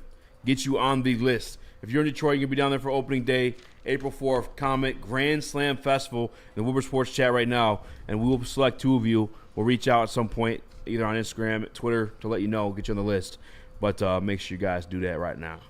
Please. Please. Please. Please. Breaking news. Speaking of the Detroit Tigers, Nick, what's up? Smash the like button. Breaking news. Make sure we hit 200 likes. No, I'm kidding. All right. Smash the like button. Smash that like button. All right. We got 2 things of news for you guys from 2 of our beat reporters in town. Oh, my God. Beat reporter. We got some breaking news from the Tigers beat reporters in town, fellas. Beat reporter. This one's from Cody Stavenhagen of the Athletic. Per Scott Harris, Wenzel Perez has inflammation in his lower back. He's scheduled to get an injection in his back later this week. He's expected to be out at least a month. Ooh. Dude. So, injury bug continues to strike our outfield as Parker's already down and Matt Vierling is already down. And this one's from Evan Petzold. Ryan Kreidler has rejoined the Tigers. He will start in center field for tonight's exhibition game versus the Giants. Scott Harris, this is a quote, Ryan is an elite defender. He makes our defense better when he's on the field. Pitching and defense is going to be really important for us moving forward. Yeah. No shit, because you don't got anyone to hit. I mean, what the and then the injuries for the defense on top of it. Haven't been heavily invested in the Detroit Tigers in a long time. 2014 is probably the last year, then the back half of last year as well. I will allow Spinny and Nick to crash down on this more than myself. This Tigers team's not making the playoffs. They're not. They're not good enough. They're not good enough to sustain these types of injuries. Offensively, their pitching staff is going to be lights out, but yeah, defense is going to be important. You're going to have Hobby and Glaber up the middle with who at third base? Do we know yet? Have they announced anything? No. How you Lee maybe? Zach McKinstry maybe. Is Zach McKinstry your everyday third baseman? You got Colt Keith at first. Picking slim. We got Margot, the guy we just signed. Yeah. Oh, yeah. Sub 700 OPS career. Love it. But better than Ryan Kreidler. I'll say that. Maybe not in the field, but at least a little bit when it comes to hitting. Yeah, Denver Blair, clip this, because I don't think the Tigers make the playoffs this year. Yeah, I don't think it's a hot take either. Last year they literally needed a divine intervention on their part and the Minnesota Twins part for them to barely sneak into the playoffs. I don't think they can do that again, and I don't think they brought in enough serious bats to sustain not needing divine intervention to make the playoffs. I'm sorry. I hope I'm wrong. I hope we get to look back at this and say you were wrong. Here you go. But where we sit right now, I think they'll be the third team in the Central. And I don't think they make the playoffs. I don't think it's a hot take. I don't think it's a bad take. I think people who are like overly, I don't want to say positive. I mean, that sounds like a shitty thing for me to say. Overly optimistic will probably look at that and shit on it. But like, we just barely fucking made it by the skin of our teeth last year. And it took a whole lot of pitching and a whole lot of defense to get there. There was a whole lot of mixing around. We are losing pieces to even do the mixology with. Like, we don't even got the same cocktails at the bar to serve out. Parker Meadows going to the 60-day injured list is terrible. We knew he was going to be out, but we were hoping it was going to be sooner rather than later. But the season starts next week. It starts Thursday. It starts Thursday, yeah. So you need an outfield. How about Winslow Perez? Can he help you? Nope, he is injured as well. Going to miss the first month of the year. Damn. Hopefully Justin Henry Malloy is not too badly injured. Parker Mills is a big part of that comeback, too, for the playoffs, by the way. Yeah. A big part of it in the playoffs, too. Probably the I biggest. think our most consistent guy. Yeah. It sucks, man. Both ways, by the way. Sucks. We'll see. We're 3 days out, and we got Ryan Kreidler. Jamani Jones, possibly. Jamani Jones is going to have to play now. Riley Green's going to be forced to play center field now, and if Riley Green is forced to play center field, I don't think he plays over 120 games. Again, is Zach McKinstry going to be your everyday third baseman? Because that's not good enough. Sorry, no disrespect to Zach, to Big Mac, dude. I was at the game where he hit the home run. It was awesome. Fire up, Chips. But he's not good enough if you want to win the Central. And Randall Smalls, Max Clark, and Kevin McGonigal will be up by All-Star break. No, they'll be in AAA. How close is Max Clark? Max Clark should be on this team next year. With all these injuries, can you put him on this year? I mean, no, he hasn't taken an at-bat in AAA yet. He hasn't taken one at Double-A yet. Yeah. The end of the year high A. Shout out to Dante151. Great profile picture. That was the background on my phone for a long time. All right, seeing all those Tigers injuries, I feel like Ralph Riggum sitting on the school bus and saying, "I'm in danger." We are so boned, it's not even funny. It sucks, man. Can AJ Hinch do some wizardry and manufacture 90 wins out of this team? No. Probably not. That might even be too much for him. The pitching staff is going to be what carries you. They cannot afford for a single pitcher to go down. What they have right now. Wait, didn't they lose one, though? Yeah. The one you paid $60 million to? $16 million. What was the difference between the Bregman contract and the, per year? About $16, $20 million. Okay. Doing some math. Yeah, 11.5. If they bullshit. If they have that's even worse. If they have one of their starting five go down right now, it'll be bad. I think good depth with Montero. If it does go south, if one of the guys does, I will say I think Montero could fill in the 5 spot. But having Mize, Job, Montero as 3 starters, you got to hope that they're all on. Yeah, I like our first 5. Or I don't. Yeah. All right, let me just say this out. We need Chris Fetter to work his magic once again, where we need to have one of the best rotations in baseball once again. That's just flat out. We need the best pitching in baseball because of all of these injuries and because we did not address anything in free agency when it comes to hitting besides a guy that we just picked up yesterday that was still a free agent for a contract up to $1.5 million. They got Gleyber Torres. That's where I was going with it. Gleyber Torres, if this team is going to be successful and actually make the playoffs, you're going to need Riley Green, Gleyber Torres, and Kerry Carpenter to all be all-stars. That's it. That's minimum. If this team actually wants to make it. And I don't even know if Kerry Carpenter is going to play against lefties. I was going to say, I don't know if Kerry Carpenter will play against lefties, and I don't know if Kerry Carpenter and Riley Green will play over 130 games. I can't count on that. A lot of ifs over here. Especially with Riley playing center, which he's going to have to. And I will say, a lot of people think he's dead, but he's not. Spencer Torkelson needs to come back like he was at the end of that year in September. I loved what I saw. I loved what I saw out of him in spring. I truly did. Some hype, but for sure. He needs to prove it. And I mean, even it seems like the bat speed's there again. It looked good. He looked good in spring. He looked very good in spring. I was extremely excited with how he looked in spring. Hopefully, he can continue that into the regular season. Those are going to be your big 4. If you can make it until Parker comes back and you get that Gold Glove type center fielder back, and that's really it's going to be it. It's going to be Green, Torres, Carey, and you got to get 1-1 torque. MPWMU says Spenny's such a downer. Maybe he's on his period. No, it's being realistic.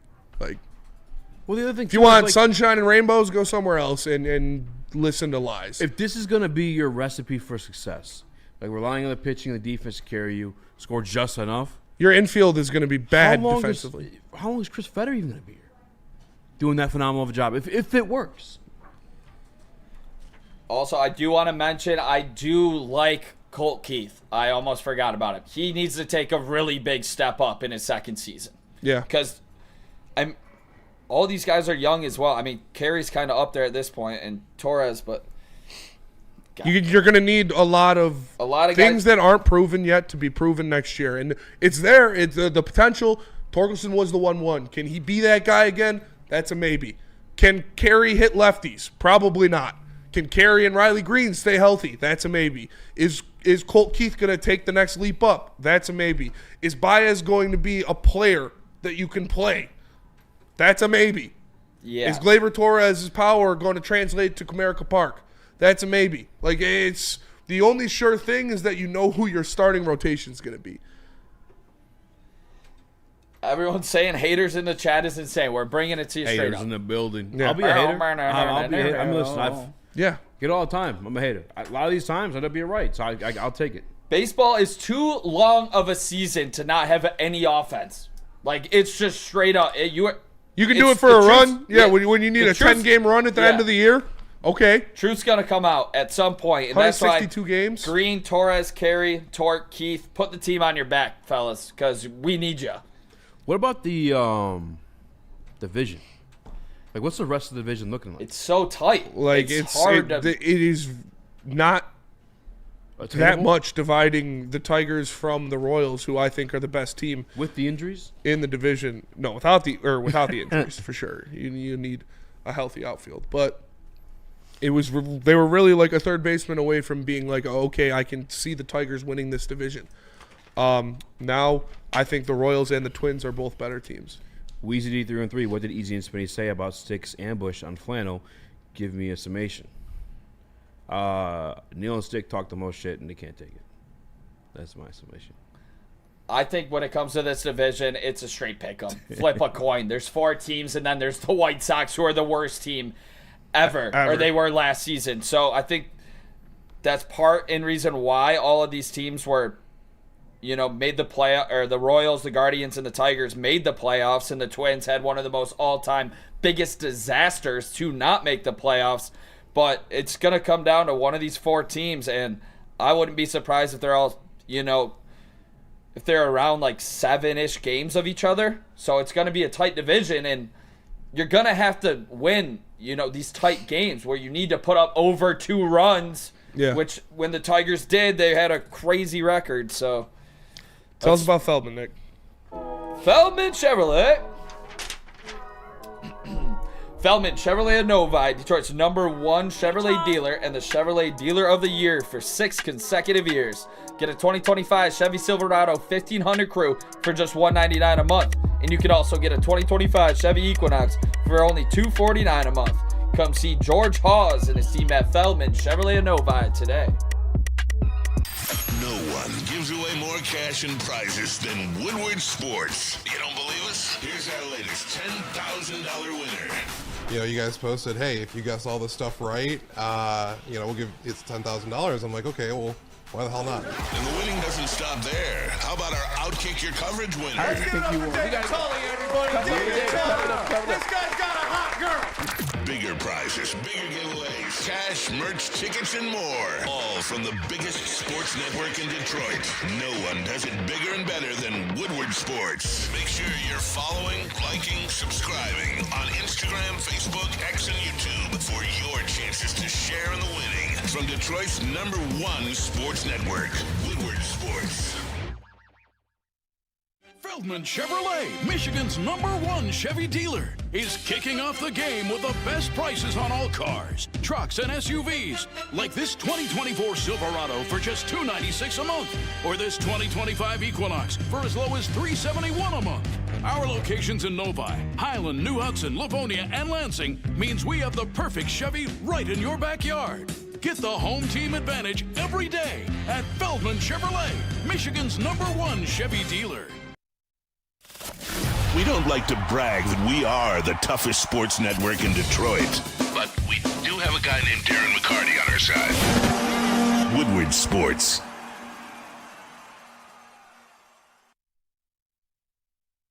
If you are tired of that same old Detroit sports merch, head on over to woodwardsports.com. Click that shop tab there and get some brand new merch. They got hoodies, tees, hats, all that, all teams, all season. Make sure you have the best Detroit sports merch, which is right here at Woodward Sports. Michigan versus Michigan State. It's gonna happen. I'm cool with that. Nick? Let's fucking go, baby! I mean, that'd be so legendary, just straight up. Like, That would be legendary, honestly. I'm not gonna lie. Honestly, more so on your part, too. On the Michigan part. well, They getting there. because they got they Yeah. gotta go through the 1 seed for sure. Yeah, They I got to mean, beat Auburn. Yeah, I would absolutely love just another chance at Michigan State. I mean, why wouldn't you? You lost your rival twice. If you could beat them in the biggest game of all time in the rivalry, that would be insane. Yeah, They wouldn't be favored. I think To it would go be to a the great Final game. Four? Yeah, that'd be insane. And That'd be a great if game. you're a Spartan fan, you got to feel good about the matchup. Yeah, I think they're built to beat Michigan. To be I honest would with you. very much rather see Michigan than Auburn. I will say that. Michigan's playing lights out right now, though. They absolutely torched A&M. After that kid hit that 3 and was in his face, because I was at a family thing, I told you about swimming in Florida. Mhm. I stopped watching. I couldn't believe the score when I got done. Yeah. He started what tripping. happened? Yeah. What's his name? What's his name? Kaysen. The guy that every Michigan fan hates. Number 11. Oh, Roddy Gale Jr. Roddy Gale. Yeah, he went for off. 26 went points. off, dude. Damn. All I hear is Michigan fans bitch about this guy. All I hear. That was a guy, actually, And I'm pretty sure he the guy was bitching. He hit like a half-court 3 and was talking. He's like, I'm here. I'm here. He did I it think it was from- Roddy Gale's face. Yes. And then Roddy Gale's the one that saved you guys? Yeah, went he off dropped for 25 or something. 26. Damn, 26, yeah. son, don't wake him up. Yeah, That's was crazy. That was a great game by him. Michigan State had a Dog sweater. fight. Had a sweater Dog for fight. sure. You know, they were down Dude, 10 they're points so in the bad first half. from 3, it's insane. Yeah, they couldn't. Jace Richardson. So many were wide open. Jace Richardson didn't score a point until there was under a minute and a half left in the game. So like that's not going to happen again. But the defense is why they were losing in the beginning of the game. Like You think so? I thought it was a shot. No, they were letting up easy buckets, and then we saw the defense turn on, and when the defense turns on for Michigan State, that leads to fast break opportunities. They're one of the best fast break teams in the country. They get out there, they make dunks, they make layups, Cohen Carr's levitating, like shit is always awesome. Good defense leads to good opportunities on the offensive side, and that's really what they did, stepping up in the second half. Shout out to Jaden Akins, my fucking dog, leader on the team, senior, 4-year, Izzo guy, Michigan guy, you know. It was good to see him step up the way he did, knock down some big buckets. He's from Troy. As did, at Farmington, I think. Yeah, Farmington, you're right. As did Frankie Fiddler, the other senior on this team. I believe Don't Justin get Finn. fiddled. Justin Finn put it out there. He said Frankie Fiddler didn't transfer to Michigan State just to go home before the Elite Eight. So, Where'd you transfer or from? before the Sweet 16. He was at like Omaha last year. And but yeah, both of those guys stepped up big time. You needed some buckets, and then Jace, just down the stretch, hadn't scored all game, gets the big foul, knocks down all 3 of his free throws on the fouled 3, and then comes down, gets the and 1 putback, knocks the free throw down, and then has the rebound to seal the game. Absolute balls of steel performance out of that kid, man. How big are you? Like you had the worst game he's ever played. The worst game he's ever played in a Michigan State uniform, and he really took care of business at the end to kind of propel Spartan. I won't say propel, but to close down the club. Like it was Jaden Akins that propelled them to victory, and Frankie Fiddler with some big time buckets, but Jace took care of business when he had to and closed down the club. So you love to see that. I know there's some comments about the referees, but to be honest with you, I thought a lot of those were actual like fouls. They were fouls, yeah. Like, they were legitimate fouls. There was maybe one that was like, okay, that happens. The rest of them were actual fucking fouls. It's what like Michigan State attacks the basket, man. They get after your bigs, so they're going to be in foul trouble. And our quartet of guard defenders were on display in the second half. My guy Jeremy Fears came help side to block a 6'7" dude at the rim on a dunk contest. That block was so smallest nasty. guard on the team. Yeah, out there getting blocks, dude. Shout out to Jeremy Fears. I love that play. I thought he made some really, really good plays offensively, distributing the ball. Jace needs to be better, but he will.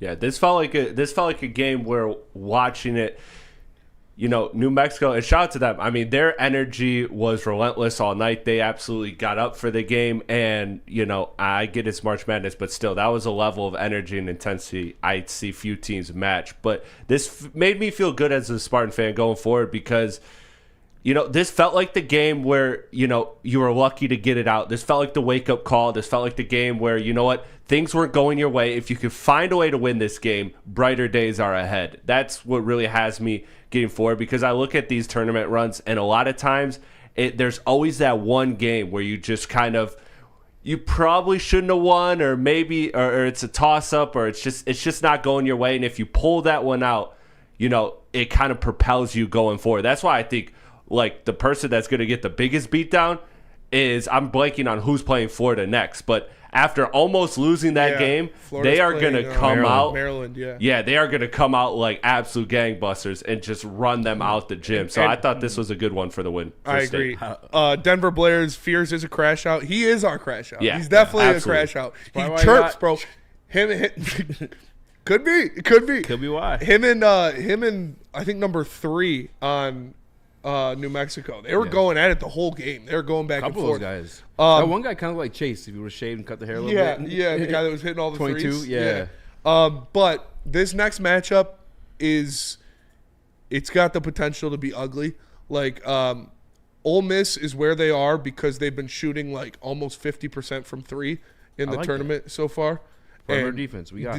Michigan State has the best 3-point defense in the nation, Mm-hmm. and Ole Miss is one of the worst, like 200s to 300s in offensive and defensive rebounding and transition defense. So like, that's Michigan State. Michigan State might put some dick down on Ole Miss, but like I said, if Ole Miss stays hot from 3, that's something that they're going to have to look out for. They've been shooting the lights out, so you got to hope that Trey Holloman and Jaden Akins and Fears and Jace Richardson can continue to play perimeter defense like they have in the past couple games, and then it'll be it could be ugly, but they're hot. They're coming in hot. So turnovers, man, and like every sport, just takes points off the board for the team and creates opportunities for your team. Mm-hmm.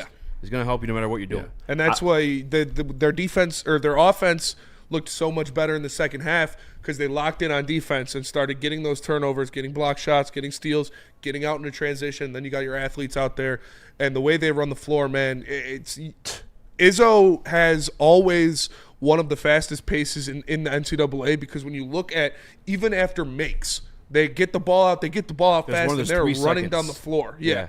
And I feel like they were turning the ball over the first half. They just were fucking trying to hit too many threes. They were letting up a lot of easy buckets in the paint in the first half, and that was something that I thought Carson Cooper did a really good job of coming in and shutting down that paint a little bit. Jackson Kohler played a pretty decent game as well, but very skilled. Zapala made some big plays around the rim. So they're just going to need to go out there, and they're going to need to do what they do, and that's lock up the perimeter and get out in transition and out rebound against Ole Miss, and you should be able to win that game pretty comfortably, because they're literally they're a 3-point threat, man. They barrage threes, so if they're hitting them, hopefully not. But this is, on paper, a good matchup for Michigan State. Stylistically, you just need to hope they're not lights out from 3. Because good defense is only so much in basketball.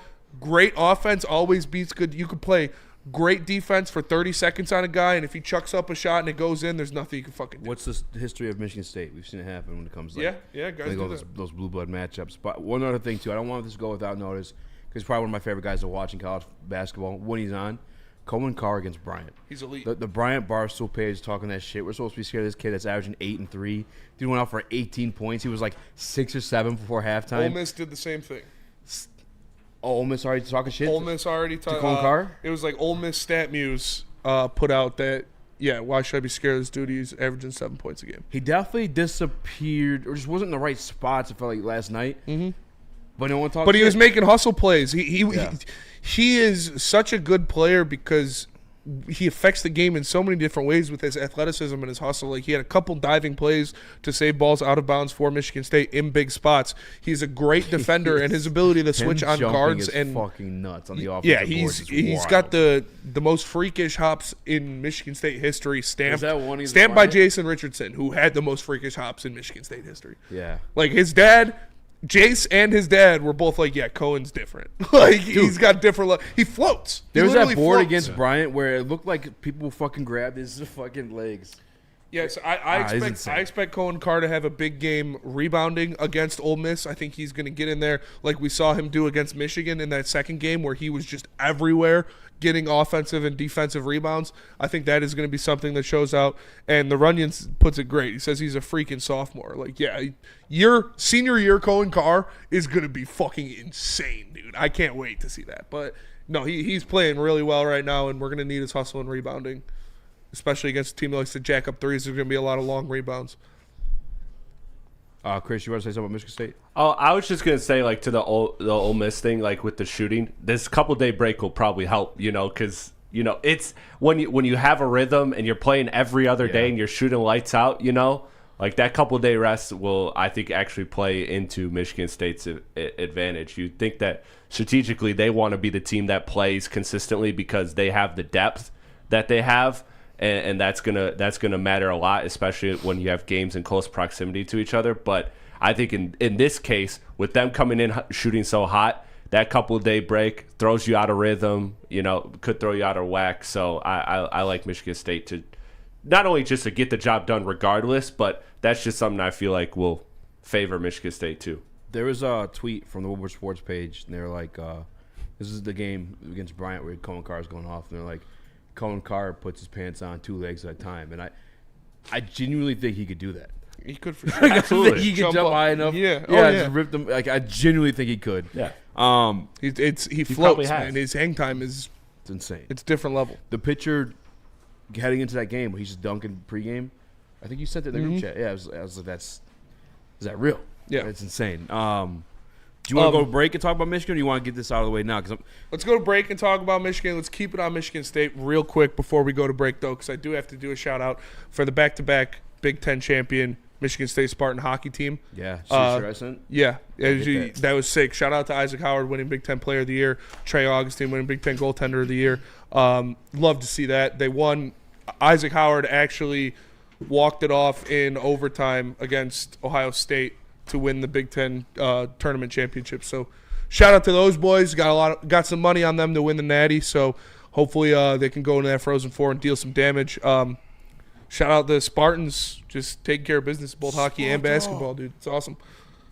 But we'll go to break. We're going to come back. We're going to talk about Michigan and their matchup with the number 1 seed Auburn Tigers.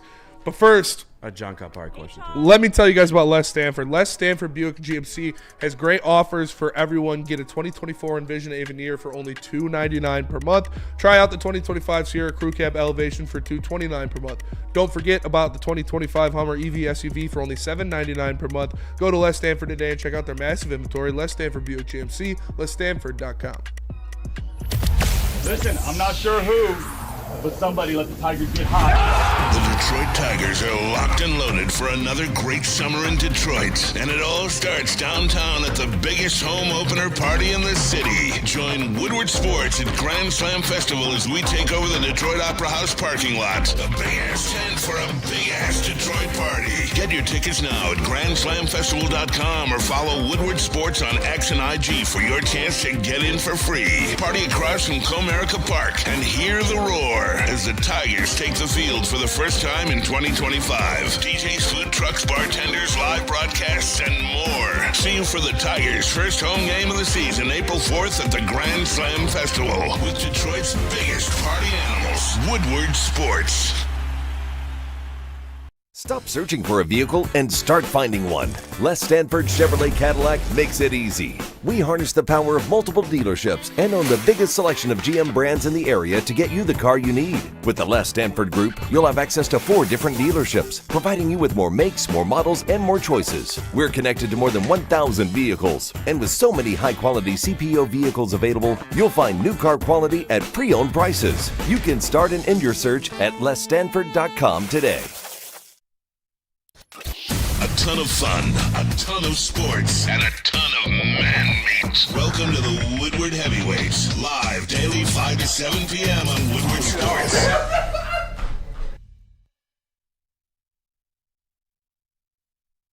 What up, welcome back to Woodward Heavyweights, live on WoodwardSports.com. I'm Eazy, joined by some more Rax. Hello. I'm Chris Nicholas Koloff. I don't participate in too much college basketball outside the big games or from the ball with a mate.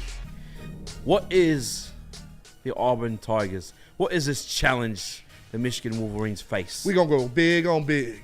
Yeah, it's their center. I forget his name, but that's straight up what it is. He's gonna be a top 5 pick. Yeah, he's like one of the best players in the country. Yeah. And the same way, I feel like, Golden and Wolf, got beat up a little bit when it came to the matchup against State. They got to be the ones, being aggressive in this one. You saw Golden, and I heard Dusty May talk about in the post conference. He's got to pick and choose his spots because he can't get in foul trouble, or else his team's in really big trouble. So Golden's going to have to be careful not to get in foul trouble in this matchup specifically. But there's something about this Michigan team. Excuse me. People are talking about this being a bad matchup. A&M, no matter what, it's a bad. Fellas, when this team gets going, they don't lose. If this game gets tight late, I like our odds against Auburn. I'm serious. I think it's like a 7.5 point spread. But it got tight. What happened? A&M choked. We went on a run. Roddy Gale Jr. Michigan wins close games. They've proven that this year, that they're going to win close games. And if they're down to it, coming down the stretch, they've found ways to win throughout the season consistently. So in the Big Ten tournament, in the NCAA tournament, and in the regular season, they've shown that they can do that. So I would agree with that. If it's close late, that gives Michigan their best chance. Auburn's really fucking good, though. Johnny Broom? Yeah. Is that it? Yeah, I believe so. 6'10", 240. Also want to shout out LJ Kaysen. He had 11 points. He's a freshman. Why'd he you was say one that? of the because I also want to shout out Scottie Pippen and his quitting son, leaving the team already transferring. Just announced he's hitting the portal while this team's in the middle of a NCAA tournament run. Scottie Pippen, his son Justin Pippen, hitting the portal because he is scared of going up against LJ Kaysen. I believe that through and through. He just saw his spot get stolen on the court. And just like his dad, he's a goddamn quitter. Jesus, man. Son. Michigan needs to come up with some Larson Pippen shirts. I have a basketball question because we all know Michigan's getting killed. What? What'd you say? I have a basketball question because we all know Michigan's getting killed. Dude, what? Why? Why you say that? If a center is their strong point, and we have 2 7-footers, soft 7-footers, soft, and you know it. You've said it. I just said they gotta play fucking strong. Yeah, they gotta do it, but are they gonna do it? Do you think two different things? Roddy Gale is gonna go for 26 again? No, but I think Trey Donaldson will be back on. I like Trey Donaldson a lot. I like Trey Donaldson too. Against his former team, the Auburn Tigers, Trey has a big game. Okay, now you're talking me into something. Okay, you want to see the? You talk about those soft ass big guys doing work. I'm out. Aside from Wolf making a few passes. Shout out George Foreman for sure, Runyon. Yeah, shout out George Foreman. I made a couple shitty burgers this week in remembrance. Yeah, I mean, make your threes, limit the turnovers. Not gonna say stop them.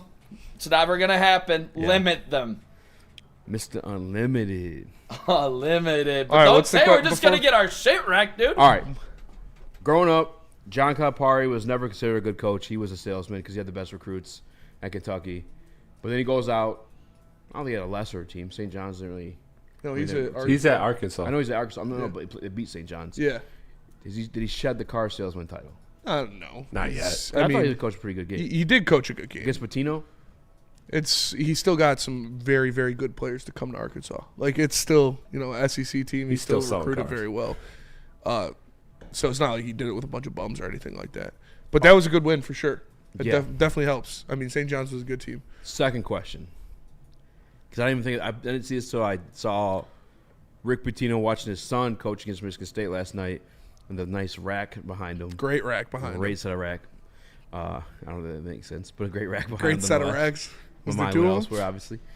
I saw this thing. It was like, point of view, you're at a recruiting visit to Louisville in 2010. Me. That was you? Yeah. Oh, no. I was going to ask that. That's why he got kicked out of Louisville. Yeah. Isn't St. John's like a Catholic school? They don't care. That's crazy. That's the coach they went with? They're smart. The guy, I mean, yeah, for sure, smart. I mean, they're a pretty good school before him, but. Yeah, but not in a while. Not for a while. Not number 2 seed. Yeah. I mean, I didn't see that. Mm-hmm. All right, those were 2 questions. I think I escorted Calipari out of the salesman category. I'm putting It's fair. It's fair. Now, You? if he chokes against whoever they play next, He's a 10 seed, though, isn't he?